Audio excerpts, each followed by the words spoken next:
This is the Buzz Adams Morning Show podcast. Barstool Talk Daily. Except it's really early in the morning and no booze. For the most part.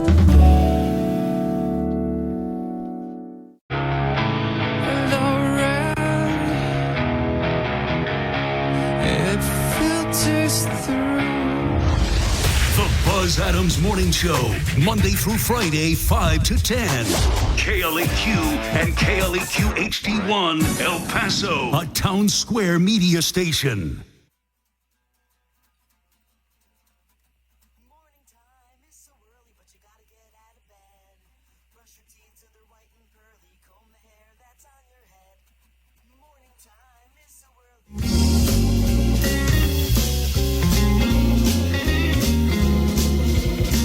Good morning. I don't know what happened there. Good morning, Joanna. Joanna obviously must be. Are you having technical problems? I am. I don't know what's going on.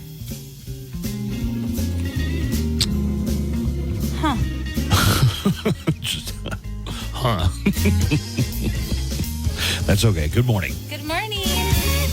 Dana Bash is going to be on later today from CNN. She did the interview last week with Vice President Kamala Harris. She has a book out called The Deadliest Election. And we will be talking to CNN's Dana Bash coming up later on the show today. So we've got that headed your way. We've got a true crime report this morning. Have that coming up for you in about an hour. Sweet. And Joanna Barba has the Hollywood Cheesemay on the way for us. I do. So, Joanna, what's in the Hollywood Cheesemay today? Hey, an official court date has been set. You were asking yesterday about the ketamine queen because we heard about the doctor in the death of Matthew Perry. He's going to be pleading guilty, but you had asked about ketamine queen. Yeah. Did they nab her, or is she on the run? They did, and now an official court date has been set for her. Okay. And the other doctor that was also involved.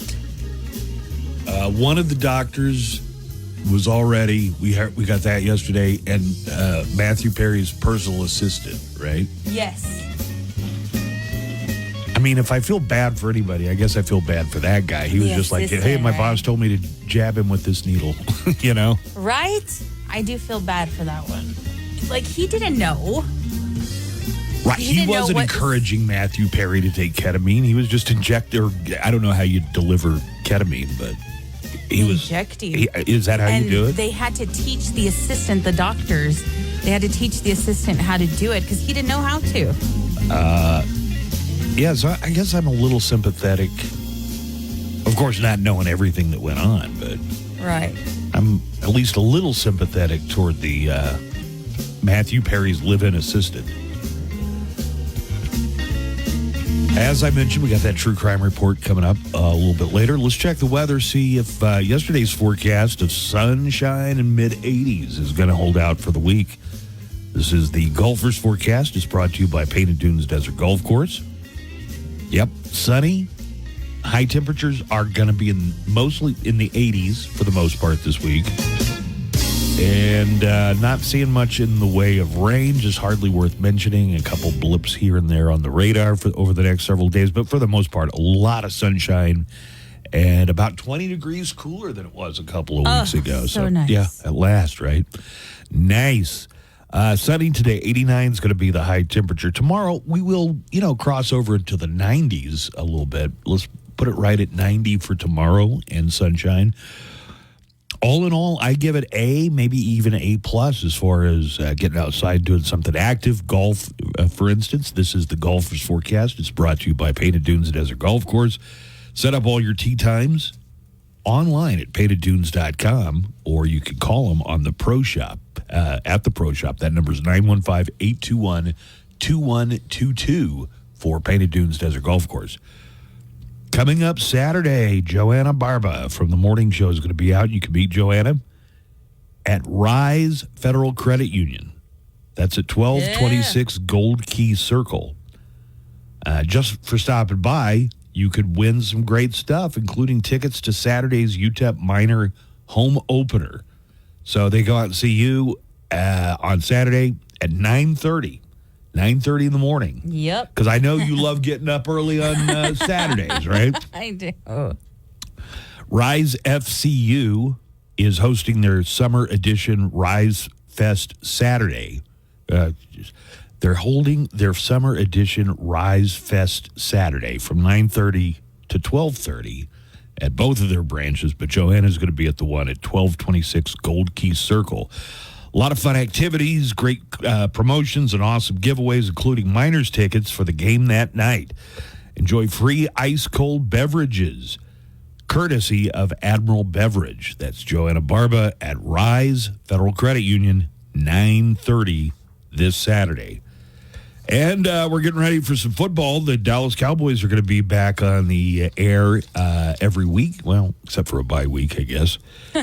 This Sunday, the Cowboys open their 2024 season on the road. They're in Cleveland against the Browns. Our broadcast starts with the Dallas Cowboys pregame show at 1:30. KLAQ is proud to be the official radio home for Dallas Cowboys football, which is brought to you by Miller Lite, the only beer of the Dallas Cowboys. It's also brought to you by 915 Tours and Border City Ale House, the home of the 600 ESPN El Paso Monday Night Football watch parties. Because of the Cowboys season opener this Sunday, there will be no Q Connected this week. So just be aware of that. Also, we're going to cover the first 3 UTEP minor games. The first one was on Saturday, but they're playing again Saturday. And that is, as I mentioned, with the tickets at Rise FCU, that is the home opener for the UTEP Miners this Saturday. And the UTEP home opener is going to air on KLAQ this week right here on our FM signal, live from the Sun Bowl. We're going to start with the pregame show at 6 o'clock. And that means Ultimate Metallica is going to air at a different time slot. We're still going to have Ultimate Metallica on Saturday, but it's going to be 4 to 6 rather than their regular time. So a lot of football coming up, a lot of stuff to be excited about. Nico, who knows? Hey, do you have a train in your neighborhood that just, like, if the train is going through, traffic you're must kind of stop? Screwed if you're like, I'm going to beat the train, and then you don't.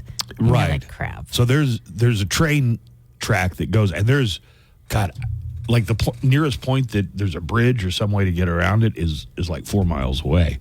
Okay. So when I see the train, especially if I'm on my way to work, and especially if I'm already running a little bit late, I say, screw this. I'm not going to sit here for this whole train. I'm going to at least drive closer to my destination.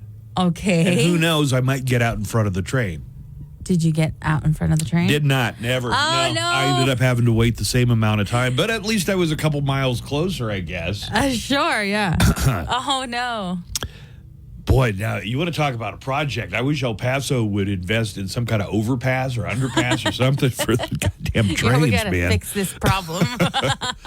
All right, so Dana Bash coming up actually very early this morning from CNN. She's got an early morning schedule. Dana Bash from CNN, who interviewed Harris and Tim Walz last week, is going to be on with us. That's coming up here just in a little bit. The Daily Calendar. Happy September 4th.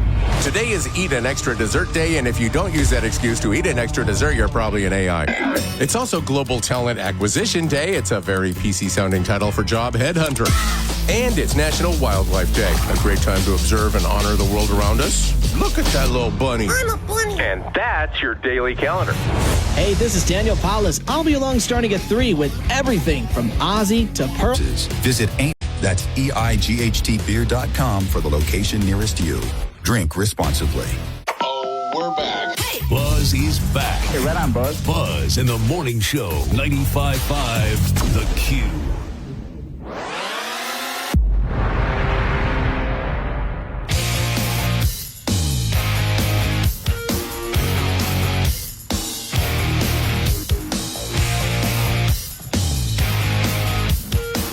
Ladies and gentlemen,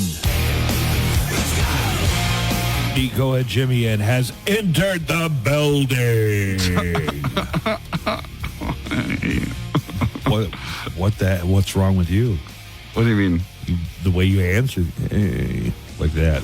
That's how I answered? Yeah. Hey. I was giggling. What was that? I thought maybe you were sick, and that delayed you from being here on time.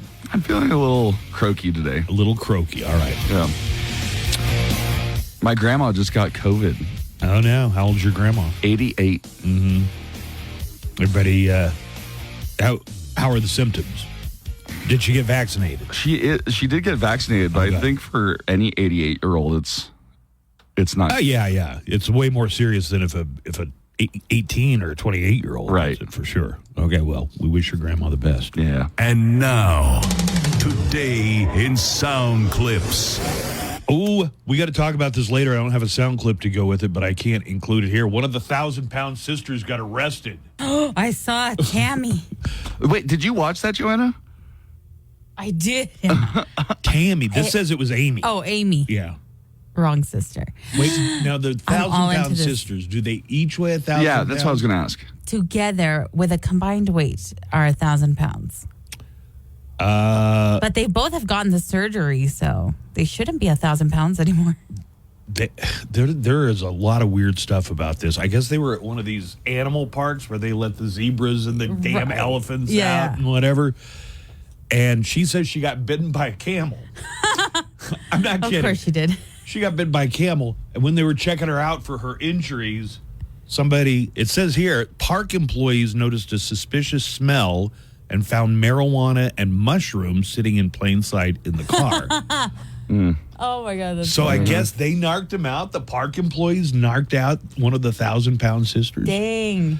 But anyway, we'll get into this coming up a little bit later. This is a bizarre story out of New York. The governor of New York's, one of her top aides, has been arrested along with others for being agents of the Chinese government. We're talking about New York Governor Kathy Hochul. So her top aide is Linda Sun. And then I think the husband was arrested. The husband was also involved. Some of the payment, not making this up. By the way, here's where we never call out. This is the answer to, you guys never mentioned when a Democrat does anything wrong. Kathy Hochul's a Democrat, okay? Right. Part of the payment from China? Gold bars. No. A special salted duck that you can only get in China. Oh. Salted duck. Salted duck. I saw pictures. So I saw the headlines for this story. I didn't see the part where the headline said being a Chinese agent. I thought it was like some financial crime. No, because you should see of the Chinese government. Their mansion. They are very rich. The two aides? Yes. To Kathy Hochul. Yes. For instance, making sure that no representative of the Taiwanese government had access to the governor's office, that sort of thing is what she's being accused of. Here's New York Governor Kathy Hochul spoke at a press conference yesterday afternoon to explain what's going on. I'm furious and I'm outraged and absolutely shocked at how brazen her behavior was. It was a betrayal of trust. All right, so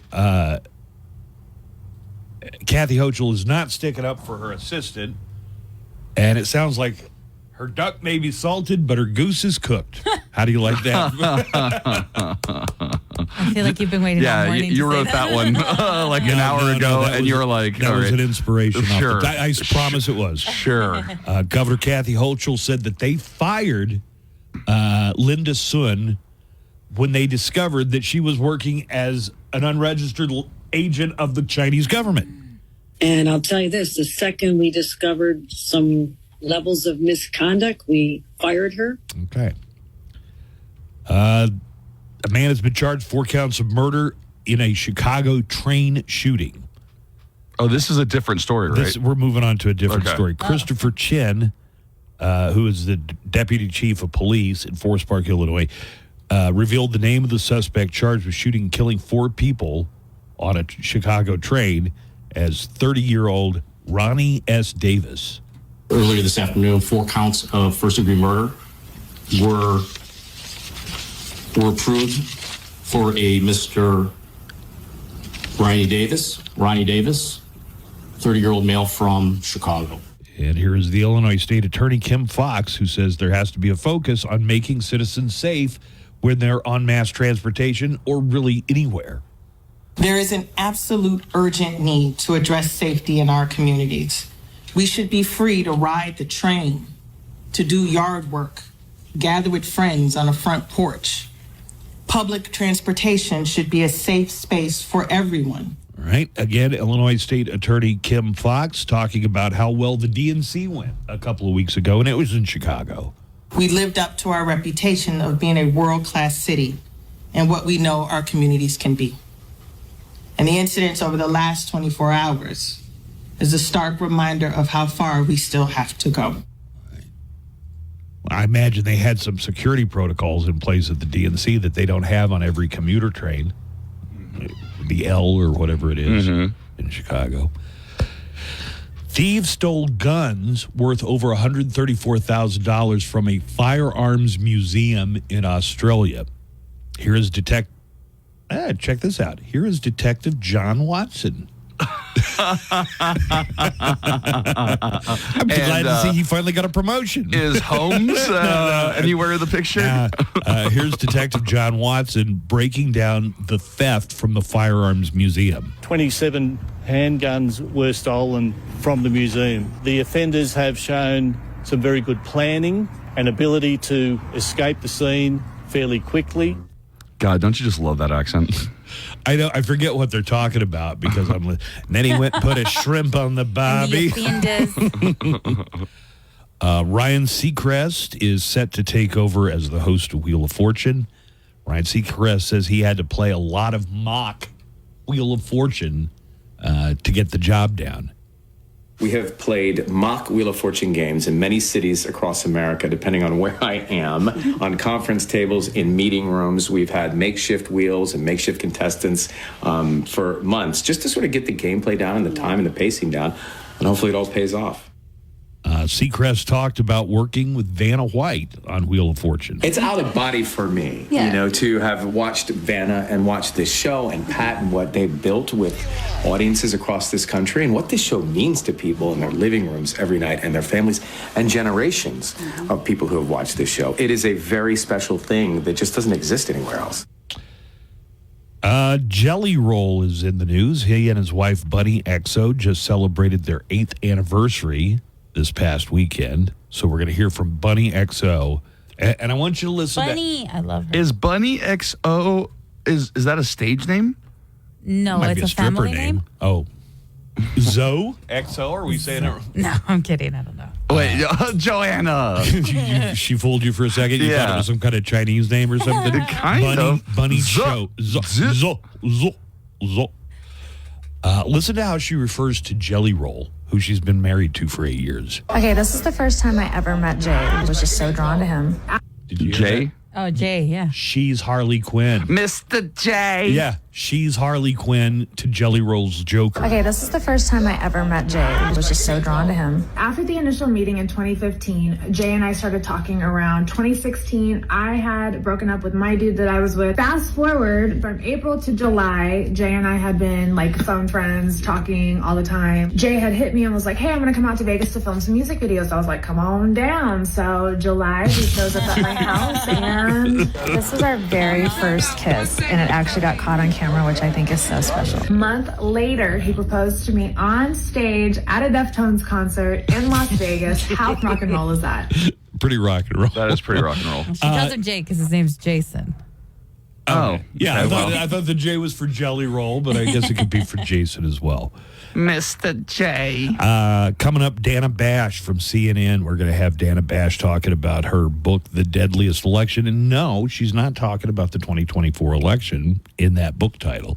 Oh. So Dana Bash coming up here in just a second. More of the show on the way. Hang tight. All right, stop what you're doing, even if commuting for a song about Wednesday hump day. I know it's funny, but Wednesday was coming, see. Many take the day jubilantly, so gather round. The word's all over town. This day of the week you can really get down. It's right in the middle, so you say to yourself, there's only one way to enjoy yourself. The name is Hump Day, pronounced with a hump and a day. And how you celebrate, well, to me there's only one way. So boys and girls, while you got the chance, gotta do the Wednesday dance. Dance, that's your chance to get over the hump. Come on everybody, get down and get over the hump. Do the Hump Day hump, come on, we're getting over over the hump. Let's get over the hump. Do the hump day hump. Come on, we're getting over the hump. Shake your booty and get over the hump. Do the hump day hump. Come on, we're getting over the hump. Move your tushy cause it's hump day. Do the hump day hump. Come on, we're getting over the hump. Hey Buzz, you know what day it is? Hump day! Artist interviews, new music discoveries, celebrating artists' birthdays, commemorating releases, champion of all things rock. VivaAutoGroup.com. More than 800 vehicles to choose from because Viva makes it happen. Live from the KLAQ studios, the Buzz Adams Morning Show. Courtesy of Glasheen, Vyas, and Interman Personal Injury Lawyers at GVILaw.com.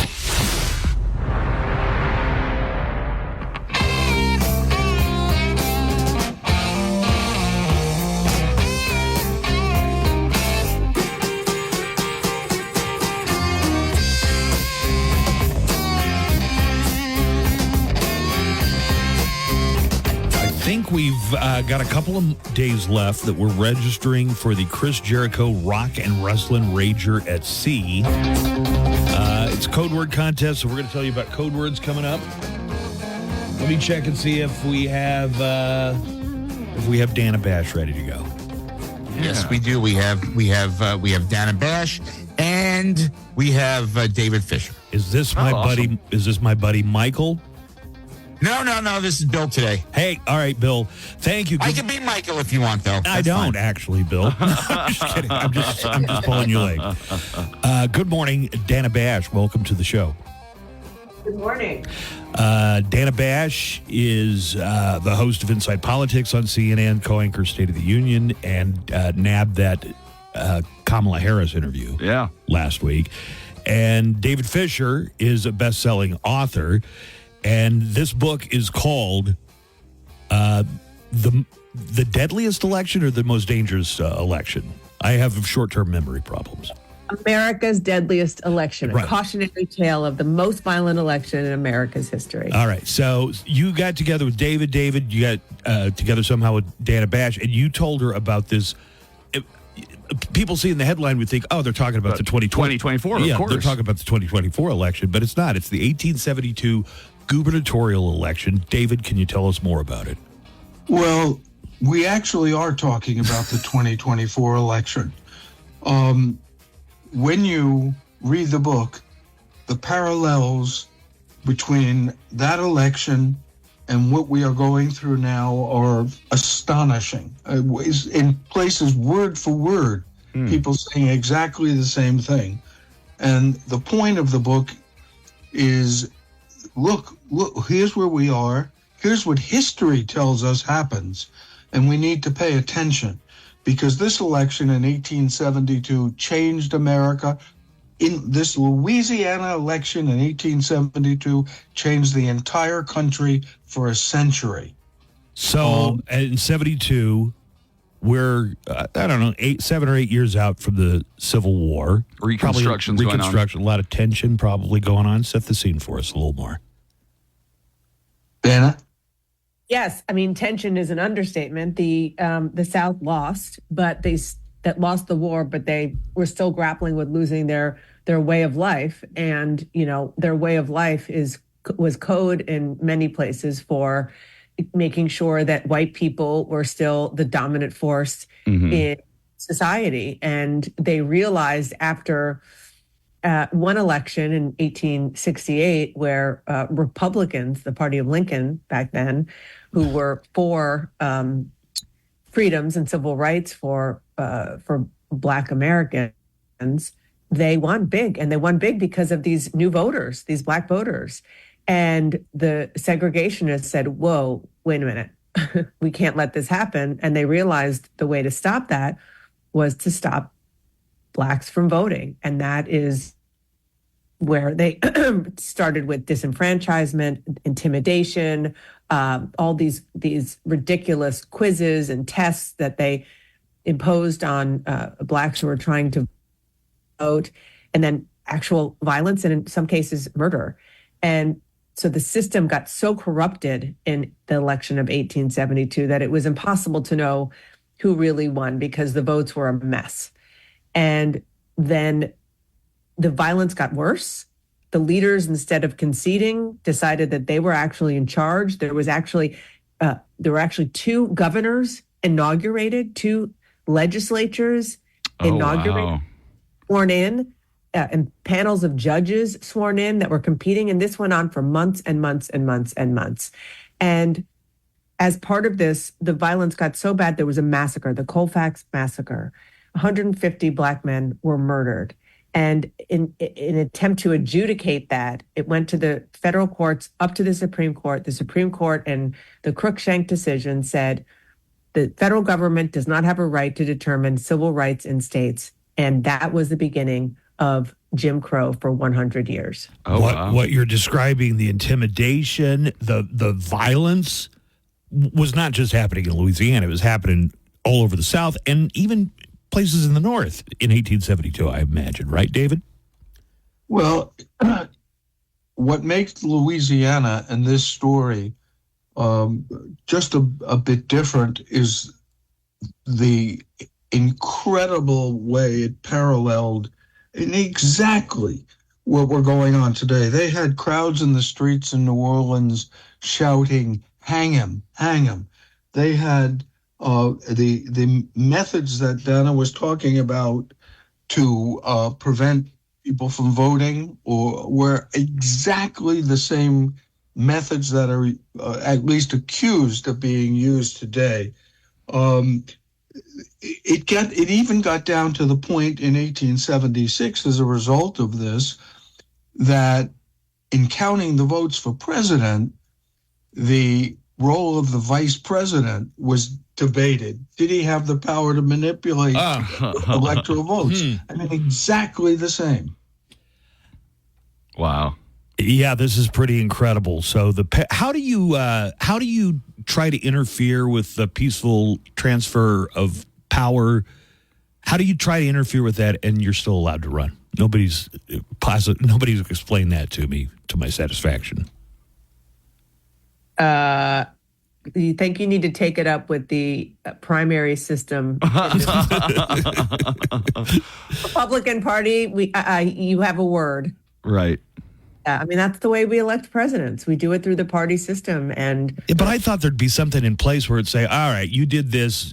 You committed the most unholy sin. You tried to overthrow an election. You're not allowed to run anymore. I just thought something would have been in place. It's the will of the people. And the only thing that the Constitution has in place to prevent somebody from running again is conviction in an impeachment trial. I have heard people on both sides of the political spectrum with their own criticisms of your interview with Kamala Harris. Now that you've had a few days to reflect on it, how would you answer those critics? I would say that the critics that I'm hearing from on the right are saying that I was too soft on her. The critics I'm hearing from on the left are saying that I was using MAGA talking points, and neither of them, I believe, is right. And maybe it's Goldilocks. Maybe we're just right in the middle because I'm getting it from both sides. Yeah, no, I think that's a good sign. Probably. Have both of you seen in Texas, Ken Paxton is suing Harris counties and Bexar counties to not It's Bexar County, dude. It's not Bexar? Nope. Okay. I know it looks like Bexar, but it's Bexar County. Well, he's suing them to not send out mail ballots.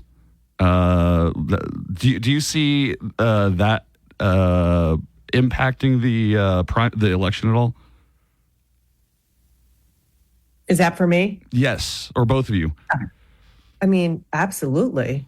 And I also don't really fully understand that because Republicans in 2020 were furious with their candidate, President Trump, when he was poo-pooing the notion of mail-in ballots because it did sort of end up suppressing their own vote because they need mail-in ballots. And I don't know why this is not totally self-defeating because Republicans send in their ballots, but they're definitely culturally more likely to vote on Election Day. That is true. But they also send in their ballots. It's easier. Why not? Mm-hmm. Hey, Buzz, I'm sorry. We got to wrap now. Got it, Bill. All right. Thank you, David Fisher and Dana Bash. Dana Bash from CNN. David Fisher, best-selling author, and America's Deadliest Election. You should check it out and see all the parallels. All right. Thank you both for being on the show today. Thank you, Buzz. Find out what's going on. Quirky facts about our region. Urgent things you need to know impacting your drive. And of course, nothing but El Paso's best rock. Oh, turn shipping to your advantage at USPS.com/advantage. USPS Ground Advantage. Simple, affordable, reliable. The Buzz Adams Morning Show, Monday through Friday, 5 to 10. KLAQ and KLAQ HD1, El Paso, a town square media station. It's officially National Wildlife Day. Wildlife. Earth is a protected wildlife reserve. That is a protected wildlife area. We're wildlife. Today we are celebrating awareness to protect threatened and endangered species on our planet. Wildlife, birds, owls, wolf, deer, bear. Squirrels. Yeah. Oh, the wildlife. Showtime! Yes, today is National Wildlife Day. We'll get to the rest of the Mo Show calendar coming up. I've got a few phone calls. That was a cool interview with Dana Bash. Dana Bash, yeah. And did you see how I don't think she was expecting to get a question about her interview with Kamala Harris? Oh, I'm sure she's been asked 1,000 questions about her interview with Kamala. Right? Yeah, I'm sure that was all she was talking about at every dinner she's been to since that interview. Sure. Hey, I'm calling to comment this morning. Oh, hold on, let me kill the music here. I'm not going to be able to hear the dude. That wildlife music was too loud. Hey, I'm calling to comment this morning's interview. I'm not sure who you're talking to because I dialed in late. Dana Bash, CNN. Yeah. But she's wrong in stating that there's nothing that prevents Trump from running for president as a criminal or as an insurrectionist. Yeah, I thought that was a pretty direct question, right? Yeah. If you try to overthrow the guy who beat you in the election, you shouldn't be allowed to run again. At the same time, you knew that you knew what the answer was, which was there is nothing preventing. Not according to the caller. The caller is detailing, I think that's where he's headed. If you look at Amendment 14, Section 3, it basically states that nobody that has either been a representative of Congress or elector of president shall have engaged in an insurrection or rebellion against the same or given aid and comfort to the enemies thereof. So that Section 3 of the amendment actually prohibits anybody from running for president given the fact that they were involved in an insurrection, which is exactly what Trump did. The only way they can actually overcome that is if Congress votes by 2/3 vote within both the Senate and the House to remove that disability. That's pretty much it. Over. Okay. Yeah, so there's nothing you could do Right. is what I'm hearing. Yeah. Yeah. Why not try and overthrow the government? Right? I mean, sure. It's funny that the people that went there, the dumbasses with their faces all painted in their stupid red hats, they got thrown in jail, but the guy who sent them there did get thrown in jail. Although I did hear some commentary over the weekend. Somebody said if Trump isn't elected president, he's going to jail. Which sounds kind of ominous, right? I don't know what's going to happen, man. Honestly, like this. Come on, read the This tea sounds leaves, all man. like wishing, like hopeful wishing on some people's parts. So I was asking about this Ken Paxton. Explain that more kerfuffle. to me. So what's Ken Paxton's trying to make it harder for some people to vote? Well, here's the thing. He sent a letter to Bexar County and Harris County on Monday. Okay, and he threatened a lawsuit if they decide to send out voter registration applications to all citizens. Okay. In the mail. That doesn't already happen. That does like we don't en masse get the it's voter time registration to sign up forms. here's your registration. I guess not. Not that I recall. So he's saying that it's illegal to do that. I guess there's some people that disagree with him. Well, county commissioners for Harris County and Bexar County disagree. Okay. He wrote, unsolicited voter registration applications to an untold number of Harris County residents, regardless of whether those residents have requested such an application or are even eligible to vote, is illegal. Like they're fishing for illegal votes or something? I mean, is that what's in his mind? Ken Paxton's a real piece of work, man. He's a criminal. I mean, he should be definitely in jail by now. Pen stealer, too. Yeah. Okay, so this is where it gets gray, kind of, though. So is sending out unsolicited voter registration forms actually Hey, against we're going the to law? send it to this house. We don't know who's there. We don't know what your status is, but here's your voter registration. Which, to me, doesn't sound bad, does You it? could solve a lot of problems with the election system. Pick a certain number of people from the state. The higher the population of the state, and this is kind of like representative democracy. Yeah, are you just going back to at random, pick, let's say Texas is a big state. Let's say 40 voters. They're the ones who vote. Whoever comes out ahead, you make sure they're all American citizens. You make sure there's nothing untoward. And also, let's start the election later, like how it kind of started under Kamala Harris. This seems like the right amount of time to me. 3 months. Oh, you're saying our political elections You're go saying on like 2 years. primaries and well, general. you can make the primaries one thing, but what it, don't spend years getting to it. It's too much to ask. It does feel like it's been years. It does. It feels like we have been in a constant state of electoral warfare, and it's just too taxing. Okay, you would agree though that sending out voter registration forms does not sound like the biggest crime in the world, right? I mean, what's the intent? Is the intent to get people to sign up who aren't eligible to vote? I think it's just to get people to sign up. I think it's just getting people to sign up. We got a live call. Always appreciate those on our live studio line. The number's 915-910-4995. Turtle Tony. Hello, Turtle Tony. Good morning. Hey. How'd you get that name, Turtle Tony? Ever since I was a kid, I just have a fascination for turtles. So you're telling me you like turtles? Yes. Okay. Hold on. Yeah, so you like all turtles? Or yes. Well, are you this kid all grown up? I like turtles. Is that That kid is my hero. What's up, Tony? I wanted to say good work on, I understand that the advertisements pay you all's salaries, but that interview was too short. Man, I got to tell you, they set us up with these.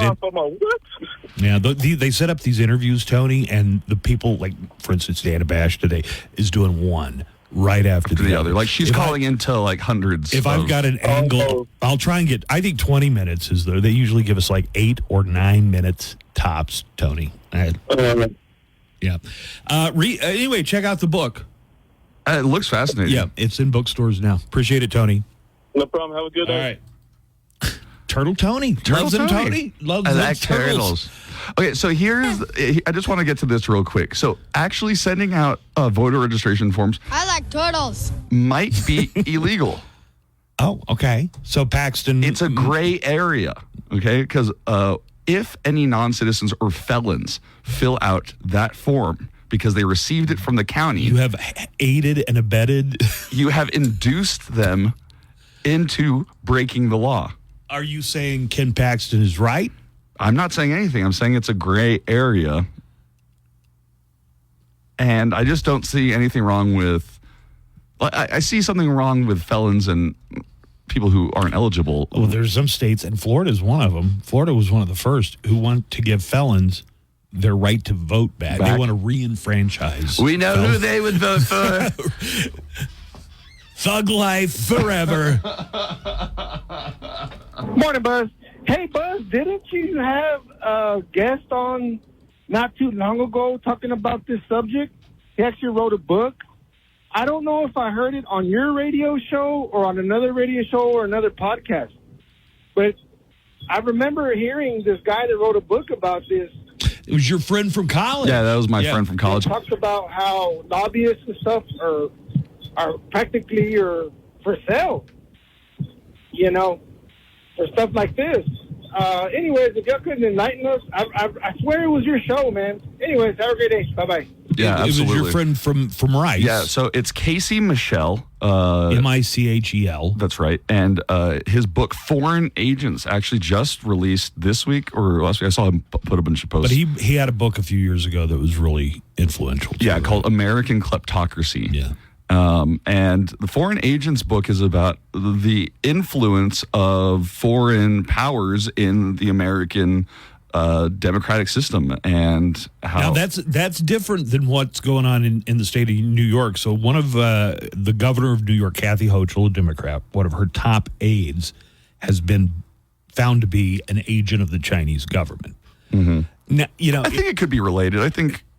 I guess. I mean, but that is clearly very, very illegal. The kind of stuff in American kleptocracy is again foreign agents. Yes, but also the kleptocracy that's going on is, you know, not as explicitly illegal. Right. The lobbying and as foreign agents is not as explicitly this illegal. aide to Kathy Hochul and her husband, I think, are probably gonna go to prison. Yeah, probably. You know, for this. But then there's other kinds, and American Kleptocracy talks about that, of just, you know, hey, here's a donor. They come in, they make a big donation. Guess what? You're Secretary of Education. Well, it wasn't just just that stuff out in the open. Well, it wasn't just that. It wasn't just that, but that was also part of it. It was the ability to have access to these high-profile politicians by donating to them or getting a membership at their resort or their golf club. All right, it seems like you're kind of targeting here. Well, Casey did say that Donald Trump is probably the most at risk or has the most. He's got an open for business sign on his door. That basically more foreign interests are involved with Donald Trump than anybody else. That all they have to do is line his pockets and flatter him. And so, honestly, I think the flattery is more important to somebody like Trump. Well, you know what most presidents do is they put all of their things in a blind trust, like businesses and things like that, so that there is no appearance that they are being unduly influenced by money or anything else. Let's go ahead and do the Mo Show calendar and daily almanac of events and find out what is happening. Woo! It is September the 4th, everybody, National Wildlife Day, in honor of Steve Irwin. Because, sadly, 18 years ago on this date, 2006, crocodile hunter Steve Irwin died after his chest was pierced by a stingray's barb. Remember that? The most bizarre death imaginable. Especially for a guy who has had his head inside the mouth of crocodiles. Stingrays aren't even that dangerous. Everybody said it was such an incredible fluke. Yeah. That he was killed by that stingrays. He had to be right above in the exact position. But anyway, that was 18 years ago. Today is Newspaper Carrier Day. I had a newspaper out, but it was a weekly, so I only had to do it one day a week. And did you throw it like in the bushes or under the car on purpose? I would throw it under the car. I don't know why. It just became you're so bored after a while. You got to make a game up out of it. So it was like, if I can land it right under the car. These dang paper boys. And if anybody complained about it, I would say, I would tell them, I thought it was going to rain this afternoon, so I didn't want your paper to get wet. Nice. The folding and putting a rubber band around them, that's the hardest part of being a newspaper carrier. Do you think I'm kidding? Why did you roll it up? Same way you roll it up at home. You take the then you've got to roll it, put the rubber band. If it is raining outside, you got to stick it in a newspaper overcoat. Didn't you get your mom to drive you to do it one time? Yeah, sometimes. Like it was real rainy and my mom didn't want me out in the rain, so she drove me and I threw it from the back of her Datsun hatchback. God dang, I've been working all my life, Nico. You realize that?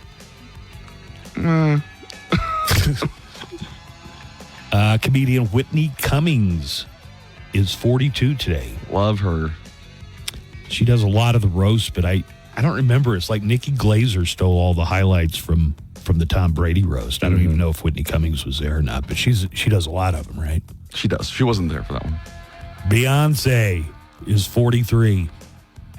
Did not show up at the DNC, but Beyonce's 43 today. She's only like 7 years older than us? Oh, my God. You think of Beyonce as an older woman. Yeah. Yes. God, she was so hot in that Austin Powers movie. As Foxy. Was it Goldmember? Yeah, Goldmember. Was it Goldmember? Yeah. Foxy. What was the last name? Yeah. Cleopatra? Foxy Cleopatra. Foxy Cleopatra. Thank you, Joanne. Hello, Foxy. Yeah. Actor and comedian Damon Wayans is 64. I once had to testify in a lawsuit involving Damon Wayans. Have you ever heard that story? What, is the club thing? Yeah. How were you involved in that? We had interviewed him, and we'd had the club owner on. I wonder if we're allowed to talk about this. Yeah, I don't know. It was like a one-day deposition. If anybody told me not to talk about it, I don't remember that. So. Damon Wayans was doing the comic strip and just walked right out on the show. And then with the full house. With the full house. Walked right out because they wouldn't let some girl he was with in the green room. It was like 2 or 3 girls that he had brought. And they told him, hey, listen, I want to get all the customers seated, then I'll seat your guest. And the owner usually gets you a real good seat, but you want to get your customers in. Sure. Damon Wayans was so offended by that. He turned around and walked right out. And they roped you into this? Yeah, they called me in for a deposition. They had a stenographer there and everything, man. I mean, I wasn't there when either one of the parties were there. So Damon Wayans wasn't there when I was there. Anyway, Damon Wayans is 64. Hey, but you've heard about that story before, right? Yeah. Oh, yes. And then for months after, we'd be talking to Damon Wayans about once a month because he'd have something, like anything about this case, he would call us. So I got more entangled in it. Kim Thale, who is the guitarist for Soundgarden, having a birthday today. He's 64. And Dr. Drew Pinsky, who remembers Loveline? Anybody? Loveline? Drew Pinsky and Adam Carolla? You'd call in with sex and romance problems? I really remember him from Celebrity Rehab. From Celebrity Rehab. There was a radio station here that would play it. The Loveline. Yeah. Dr. Drew is 66 today. Legendary golfer Tom Watson having a birthday today. Happy 75 to Tom Watson. And since we were talking so much about the Mighty Morphin Power Rangers, this would have been Jason David Frank's birthday. Last week, I forgot what got us going, but people were calling in to talk about the Power Rangers. Jason David Frank, who played Tommy, he was the green-white ranger and passed away in 2022. The NFL season kicks off tomorrow. Can you guys feel it? Can you feel the excitement about to boil over? Yeah. I can't wait. Go, sports, go. I promise I really, really care. About these sports. It was, 20, can you believe it's been 22 years ago, Kelly Clarkson became the first American Idol. I'm sorry, how many years? 22. 2002, Kelly Clarkson won the first go-round of American Idol. Our family watched that together. Yeah? So did mine. Yeah. Happy birthday, Google. 26 years old. In 1998, Google was incorporated by Larry Page and Sergey Brin. They were both students at Stanford. They own about 14% of the shares and control 56% of the stockholder voting power. Google was originally named Backrub. What? Oh, that is an awful name. Imagine Trent, instead of saying, hey, can you just Google it? Hey, can you back rub it? Or you might even shorten it and just use slang. Can you rub one out? Can you rub one? Yeah. Can you rub it? Can you rub it out for me? Yeah. Google was originally called Backrub. And anybody from California? I know we have a lot of Californians in the audience. Los Angeles was founded on this date by Spanish settlers in 1781. Do you know what the full name of Los Angeles is? It's insane. Los Angeles del Norte. No. Listen to this. Joanna, you'll enjoy this. Okay. This is the full name of Los Angeles. El Pueblo de Nuestra Señora la Reina de Los Ángeles de Porciúncula.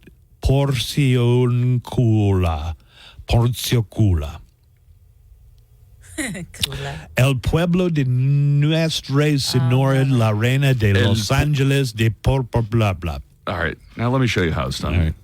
El Pueblo de Nuestra Señora la Reina de Los Ángeles de I can't say Yeah, see? It's that last yeah, word. what is that word?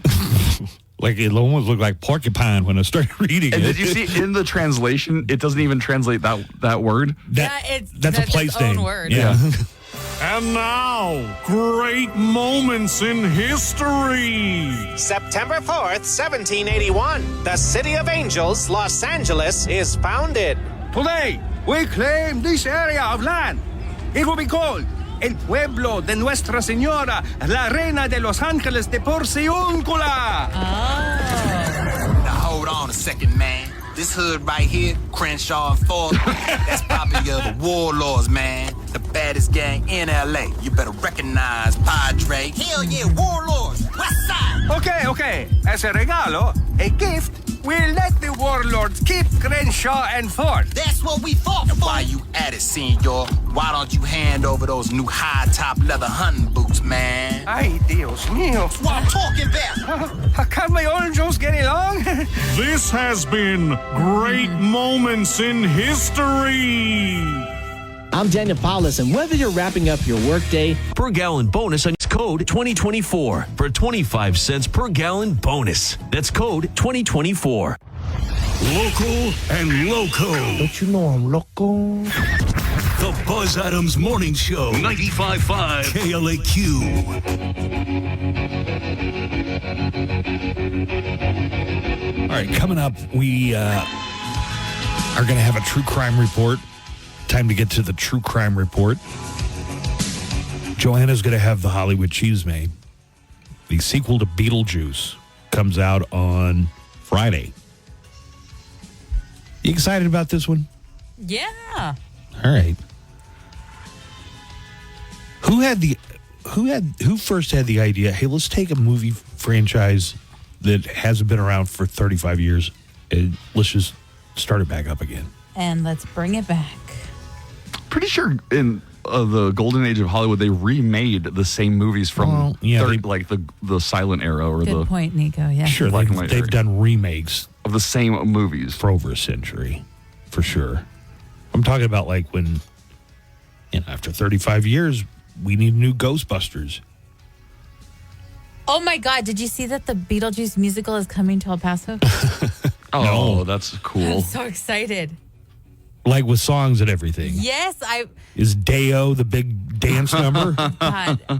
Is that the curtain call? You will not believe how much I listened to the soundtrack to that musical. It better Really? It's really good. How long has it been a musical? Welcome to a show about death.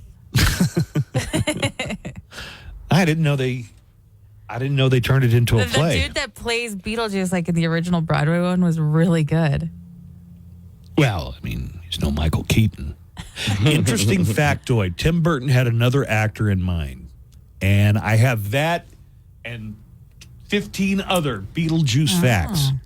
Do you like going to Alamo Draft House 30 minutes early so you can see all the lead up? Yeah. Freaking love it. That I love. Going 30 minutes before the movie starts, and instead of just commercials, they show you really cool stuff about the movie franchise. Clips, they give you like rundowns. Oh, it's so great. What was the one? I saw one this year, and if it had not been for Deadpool and Wolverine. Yeah, Deadpool and Wolverine. I forgot half of that stuff. So I got there, early for that. They give you 30 minutes of stuff that's really fun to know. So I'm going to do that with 15 things you don't know about Beetlejuice. Okay. Get on board Chris Jericho's Rock and Wrestling Rager at Sea. We only have a couple more days that we're doing this code word contest. But every time you hear a code word, go to KLAQ.com, enter it, And I will even tell you the hours that you're going to hear the code words. But first, let me tell you about the trip. If you win, you get 2 tickets to Chris Jericho's Rock and Rager at Sea. It's a bunch of wrestlers and a bunch of rockers on a boat out of Miami to the Dominican Republic. You get admission to all the wrestling matches on board, the concerts on board. Also, they're going to be doing podcast sessions. You're invited to that. Meet and greet with Chris Jericho and all of his wrestling and rockin' friends. The prize also comes with a $1,000 travel voucher and $500 in spending money. Pretty generous, right? Yeah, that sounds awesome. The trip leaves Miami on January 31st. And the giveaway for Chris Jericho's Rock and Wrestling Rager at Sea is brought to you by Hotel Indigo, El Paso, downtown, where the ultimate staycation awaits you. There you go. If you don't win the cruise trip, go to Hotel Indigo. They have a nice view. Indulge in flavorful dishes at Mamacita's. Unwind with cocktails at Circa 1963. And check out the heated outdoor pool and poolside service. That's Hotel Indigo, El Paso, downtown, 325 Kansas. Whoop, whoop. That's the sound of the police. Whoop, whoop. That's the sound of the beast. Actual crime stories from around the world across the nation. This is your True Crime Report. And a True Crime Report that has been forestalled for many days. We were just too busy, like at the last part of the week. Oh, boy. I better find out more about this. A 6th grader in Texas got suspended because his teacher isn't up on current slang. Okay. The 6th grader said that he wants to blow up, meaning get famous. The teacher thought he was threatening to blow up the school. Yo, teach, I'm going to blow up someday. This is in Colorado City, which is over there. You know, it's around Midland, around not too far from La Mesa. Repeating a popular meme, got a 6th grader at Colorado City Middle School escorted out of class, suspended, and accused of making a terroristic threat. Indicus Kunaloak Young is the student's name. He said, my main goal is to blow up. That's all I could get out before the teacher interrupted me. The full meme is, my main goal is to blow up and act like I don't know anybody. He says that he was talking about blowing up as an artist. He was immediately taken to the principal's office and suspended. The 6th grader claims that his teacher just didn't know slang. What do you think about that? Get with the times. Wait, I don't know. Well, maybe they should and they might do it. For all I know, hey, at the beginning of the season, you guys, there's going to be some new slang you might be hearing. There are some terms you may hear in your Brat Summer. No, it's Rat Boy Summer. Rat Boy. Rat boyfriends. Yeah, Rat Boy Rodent Summer. boyfriend summer. Just kind of go over some of the new slang. Okay, with them. I know this is fun, but in seriousness, after Uvalde, can you blame teachers these days? Right.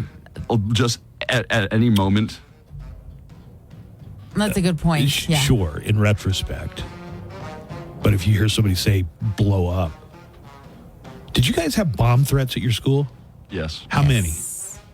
In a school year?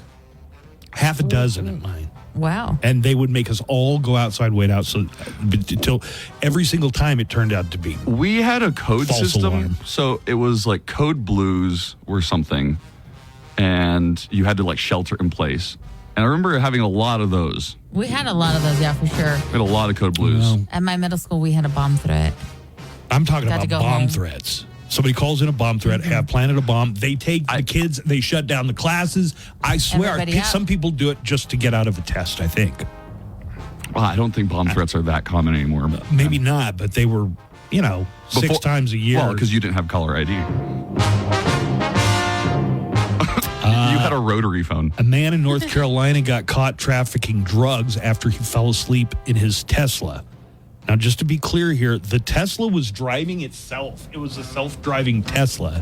The police pulled over the 25-year-old man. Wait, does the Tesla know it's being pulled over? If he was sleeping? A guy in North Carolina was busted for drug trafficking after police pulled him over because he fell asleep behind the wheel of his self-driving car. Someone called the cops to report a white Tesla heading west on the highway. This was about 30 miles outside Raleigh, North Carolina. They said the guy behind the wheel looked like he was asleep. And they were right. Wait a second. The Teslas right now in 2024, you could program them and just go to sleep, and chances are it'll take care of the rest of the trip for you. Are we there? That's where we are. Perhaps. Well, there's bugs to it.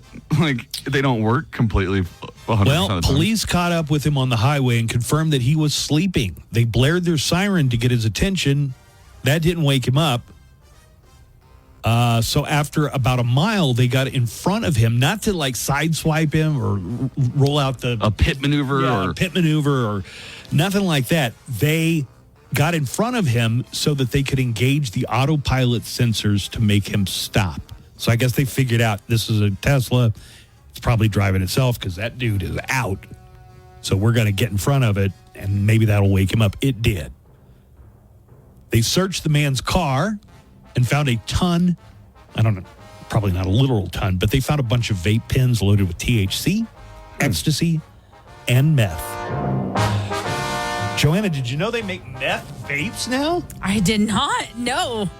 But I guess for when you anything really is hate your possible. teeth. A 25-year-old That Heisenberg. 25-year-old Michael Goodman is facing charges for drug trafficking, drug possession, and reckless driving. But I can't get over that. It sounds like the car was driving itself. That's my takeaway from it. That's amazing. How long till I can do this? Well, get a Tesla. Ugh. Like, you could do it now. Why don't you just get the Tesla? You could afford a Tesla. What are those trucks? I know what the trucks look like now. A Cylon's helmet from the original Battlestar Galactica. not the one with Edward James Olmos. The old one from the 70s. Yeah, Cybertrucks look like the Cylons from there. An Uber driver in Chicago is facing charges after throwing a brick at someone's house because they gave him a 1-star review. A 17-year-old kid ordered an Uber to take him to the mall on Friday. So I guess teenagers still go to the mall? That's kind of weird. Wow, good to know. He said the driver seemed agitated, drove erratically, and took a longer route than necessary. For those reasons, the 17-year-old says he gave him a 1-star review. That was after he got dropped out. The next day, the Uber driver showed back up at his house. The mom went to the door because she didn't want to open it. She didn't know who this guy was. He claimed her son left something in his car and he wanted to return it. She refused to let him in, and that's when the Uber driver, according to the mom and the son, became aggressive. He started shouting about a 1-star review. He picked up a brick from their yard and threw it at their window. And he also threw it at their car. It doesn't say the window did crack and broke the frame. The car has a pretty significant dent in it. You want to hear a little bit of the police report? Yeah. Yeah, why not? All right. Here's a 17-year-old rider and his mom. I was just trying to make it to the mall. I was trying to get there within a certain time frame, and he had decided to take the longer way to the mall. At the end of the day, somebody should have a right to a review. You know, it's opinion-based. Like, if you have a 1-star, you have a 1-star. Yeah. Do you think you're kind of provoking a reaction if you give somebody a 1-star or a 0-star review? I mean, unless they really egregiously messed up. Is that, do you think of reviews as only supposed to be positive? Well, look, if somebody does a good job, not even a great job, you get 5. If there was only a tiny, 3 is the lowest I'd give. Like, I would give most people a 5. If there was something wrong with the ride, I give them a 4. But I don't go lower than a 3. What a wuss. What? Somebody who just doesn't want people to not like him. Nobody ever came to throw a brick at my house because they didn't like it. Yeah, that's all I'm saying is you just insulted somebody who just dropped you off at your house. You paid for them to do that. They know where you live. Yeah. You paid for them to do that, though. They weren't your friend. That was a great episode of Black Mirror. The one where Bryce Dallas Howard keeps having her social media credit nosedive. Yeah, if you look up That is a one, good one. that's not a bad one to start with, in Yes. fact. Watch Nosedive. Alrighty. Do I have one more story? Do you? A firefighter in Saskatchewan, so this is in Canada, got arrested for committing a string of arson attacks in which he set bales of hay on fire. Have you ever heard of this phenomenon before, that sometimes they find out like an arsonist either is a firefighter or works for the volunteer fire department, or it's somebody like in the fire fighting industry? You've made this reference before, and it's not a super common thing that happens. Arson might happen, but it's not a very common thing for it to be perpetuated by the firefighters. I'm not saying it's common, but it's been in stories. It's a trope. Yeah, right, sure. It's been in stories before. They figured out who the serial arsonist was, and he worked for the fire department. You've definitely heard that story. Here all along. Here is the fire chief up in Saskatchewan, Justin Bast, talking about the fires that firefighter Logan Sieben is accused of setting. It's a lot for volunteer department. A lot of the guys are leaving work. Most of the calls have been during work hours. So there again, that's taxing. We've had some instances where they've tried to light standing crop. It was a little bit green. It didn't burn. We've been very fortunate that the fires have been small. So it was a good thing. So Minnesota. It's Canada. Oh, Canada. I deal in crime and that kind of thing. I owe my life of crime to the fact that I was a dropout. Just last week, a guy pulled a knife on me. I could see it wasn't a real professional job. There was butter on it. I can get away with it, like the crime of the century. Crime of the century. What was the man's crime? And his daring life of crime made him a legend in his time. East and west of the Rio Grande. Hey, it's Double G. Coming up after the Buzz Adams Morning Show. Drive. Let's be as smooth as that first quiet morning coffee. Right Drive, the only way to drive.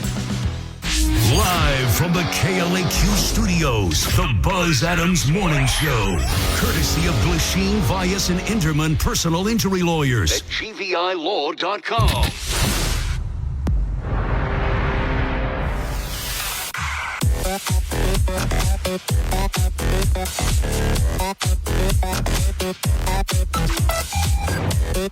All right, it's Wednesday morning. Thank you to the callers who pointed out that we didn't do an AfterBuzz yesterday because it felt like a Monday. That's why. Honestly, didn't cross my mind. Didn't even register. I mean, I guess if someone had asked me, I knew it was Tuesday. It did not feel like it. But it did not feel like a Tuesday. So do we make good or just make everybody wait till tomorrow? No, we'll do one today. Okay, so we will do a makeup AfterBuzz. Yeah.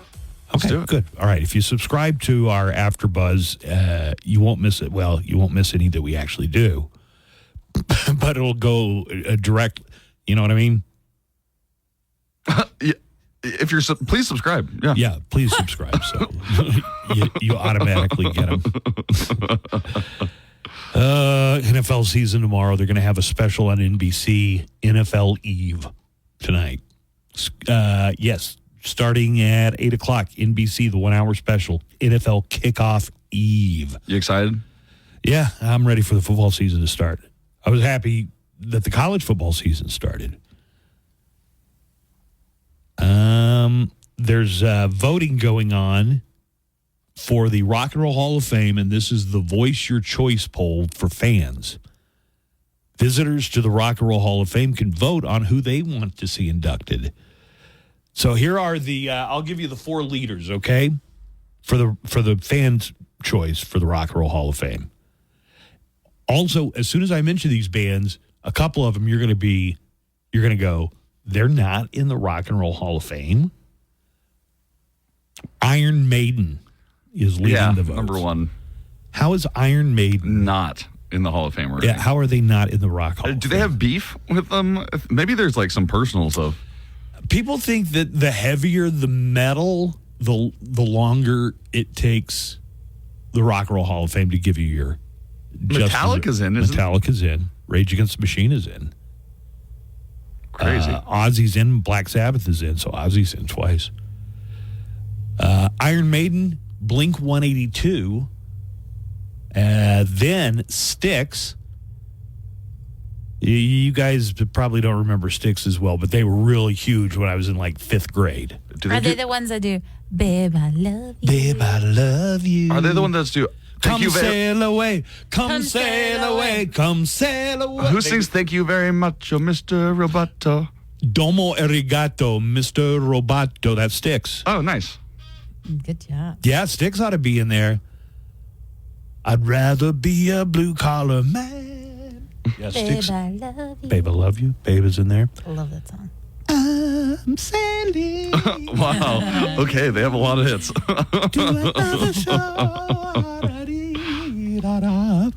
Weird Al Yankovic, who we interviewed just a couple of weeks ago, is in the top 4 fan voting for the Rock and Roll Hall of Fame. Absolutely. And Motley Crue, how in the name of Jumpin' Jehoshaphat is Motley Crue?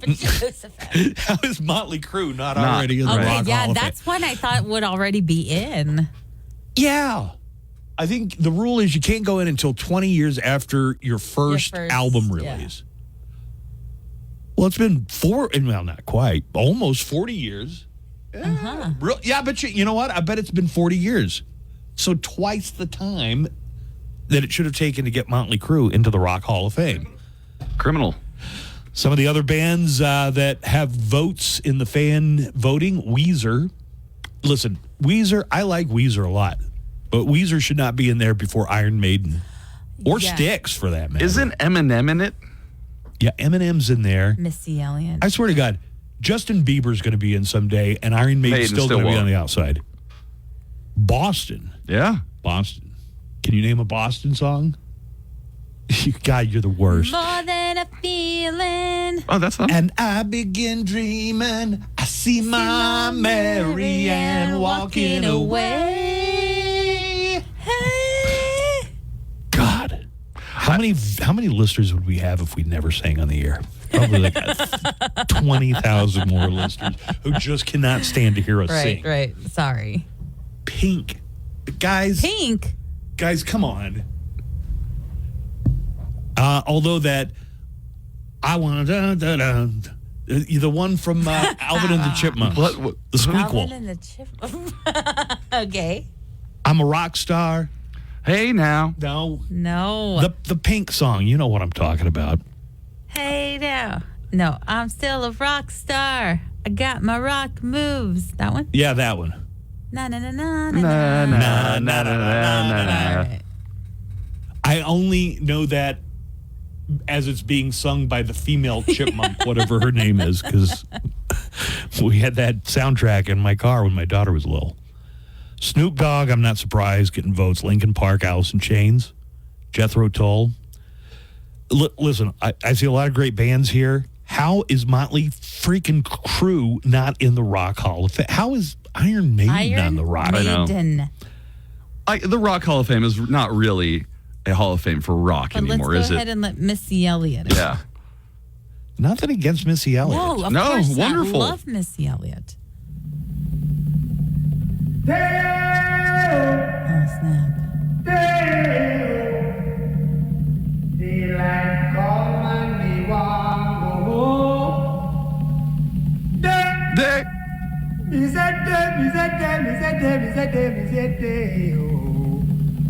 Daylight come and me want go home. Work all Daylight and a drink Everybody of start. rum. Daylight come and me one go home. Stack banana till the morning come. Daylight comes and me one go home. Come, Mr. Tallyman, tally me banana. Daylight come and me one go home. Beetlejuice hits theaters this Friday. I like how we all were dancing. Yeah. 6 foot, 7 foot. I barely learned Harry Belafonte was African American like this year. 7 foot, 8 foot. Okay. I could have. I had no idea. Beetlejuice. Beetlejuice.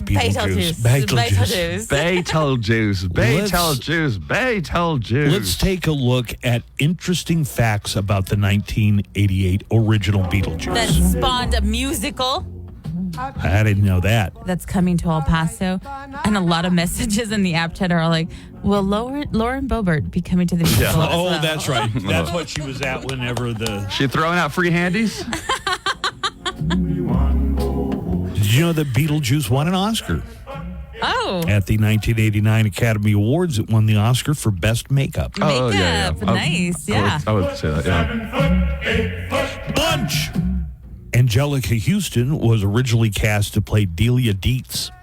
She had to back out because of an illness, so the role went to Catherine O'Hara instead. Oh my God, our goth queen. Wait, Catherine O'Hara is your goth queen? Well, her and Angelica Houston. Okay. So you are goth. I'm just saying she's like a goth queen. Beetlejuice was almost called Scared Sheetless. After Tim Burton jokingly suggested it to Warner Brothers execs, who told him they didn't like the name Beetlejuice. So he said, well, how about Scared Sheetless? And they said, no, Beetlejuice will work. He came up with like the worst one so that they would have to agree to Beetlejuice. Where did the name Beetlejuice come from? That's on the list here. Oh. Beetlejuice is named after the star Betelgeuse. Yeah. Beetlejuice. It's in the Orion constellation. That's funny. I thought that the constellation came after. I thought they were making a joke pun on the. You think they named the constellation after Beetlejuice, the Michael Keaton character? Yeah. Now No, imagine my surprise when I took an astronomy class in high school and Beetlejuice was not spelled like the movie. Right. What? Daylight come and me one go. Here's an interesting fact about this song. Harry Belafonte's Day-O was played at Glenn Shaddix's funeral in 2010. Otho. He played Otho, the interior decorator. He was Love him. fabulous. And he had them play Day-O. I wonder if everybody got up and did the dance. Oh, and then I love his one move where he gets like the ice bucket and starts playing it like the bongos. Another fact about Beetlejuice, the character only appears on screen for 17.5 minutes out of a hour and 32-minute runtime. Steals the show for sure. Well, in 1990, there was a development for a sequel all the way back in 1990 called Beetlejuice Goes Hawaiian. That would have been terrible. Tim Burton was too busy with Batman Returns. He was too busy with Batman Returns to do the Beetlejuice sequel in 1990. Thank God. Now, who did Tim Burton really originally see in the role of Beetlejuice? Nicolas Cage. Is it someone who was kind of also like a big star at the time? Really, they were kind of like somebody who'd been a big star like 20 years before Beetlejuice. Jack Lemmon. Walter Matthau. Walter Matthau. Oh, can you imagine? I'm here to scare you. Ooh. Slick. Tim Burton wanted Sammy Davis Jr. to play Beetlejuice. Oh. That would have been interesting. That's interesting. That would have also been a direct-to-TV movie. I don't know. Was Sammy Davis Jr. known as an actor? Yeah. I'm sure. You never heard of Ocean's 11? That's right. The original one with Sinatra and Sammy, anything Sinatra was in, there's a good chance Sammy was going to be in it. So, producer David Geffen was the one who suggested Michael Keaton. And final Beetlejuice fact, some of the actresses who turned down the role of Lydia include Sarah Jessica Parker. Whoa. Said Sarah Jessica no. Jennifer Connelly. Molly Ringwald should have got this while the getting was good. I can't see any of them doing the goth well. Like Molly Ringwald. Ringwald. Yeah. I can see Molly Ringwald being goth. Brooke Shields and Diane Lane. Wow. Diane Lane? Yeah, she. Why do you say it like that? She's always like 60 in my head. I don't know. You never saw The Outsiders? No. She plays Cherry, a teenager. Oh. So those are some facts about Beetlejuice, the original movie. Very cool. I found this way back in the archives. I got it. I haven't been to a Halloween superstore yet, but I bet you Beetlejuice. You see Beetlejuice everywhere you look at the Halloweens. In every section, I bet you see something Beetlejuice. Yeah, for sure. Do you think I'm right? Yeah. Matt in our app chat, thank you for using our app chat, by the way. Matt in our app chat says, in the movie Beetlejuice, if you pay attention when Beetlejuice first pops up as the little guy in that town, the model of the town, the sign behind him says Beetlejuice. But the star. But like the way that it's originally spelled? The way that the star spell, the constellation spelling is. I can never figure out how you actually spell it. From the archives, here is a call we did to using a Beetlejuice soundboard. So let's just get that outside line going. Dialing for Dingbats. Oh, yes, we're dialing for Dingbats. Dialing. Oh, yes, we're dialing for Dingbats. Dialing. Oh, yes, we're dialing. Oh, yes, we're dialing. Department, can I help you? See, here's my problem. I got these friends that I said I'd meet, and that's the kind of thing I have to be there in person, So I was just wondering, could you help me out here? Yes, we do have costumes. Good. Here we go then. Ready? Okay. What did you need help with? Well, I can't tell you. Would you like to talk to Merritt? She's kind of cool. Yes! Okay. Come on, hey, where'd you go? Hello? You think I'm qualified? Qualified for what? Well, I attended Juilliard. I'm a graduate of the Harvard Business School. I travel quite extensively. I lived through the Black Plague, and I had a pretty good time during that. I've seen The Exorcist about 167 times, and it keeps getting funnier every single time I see it. Not to mention the fact that you're talking to a dead guy. Now, what do you think? You think I'm qualified? I guess. What do you think of this? You like it? I'm sorry, sir. I have no idea. I can't see what you're doing over the phone, so I have no idea what it is. You bunch of losers! We're a bunch of losers? You're working with a professional here! I'm sure you are. Go ahead. Make my millennium. Oh, yes, we're dialing for Dingbats. Dialing. Joanna's Hollywood Cheesemans. Joanna's Hollywood Cheesemans. Joanna's Hollywood Cheesemans. Joanna, tell us more.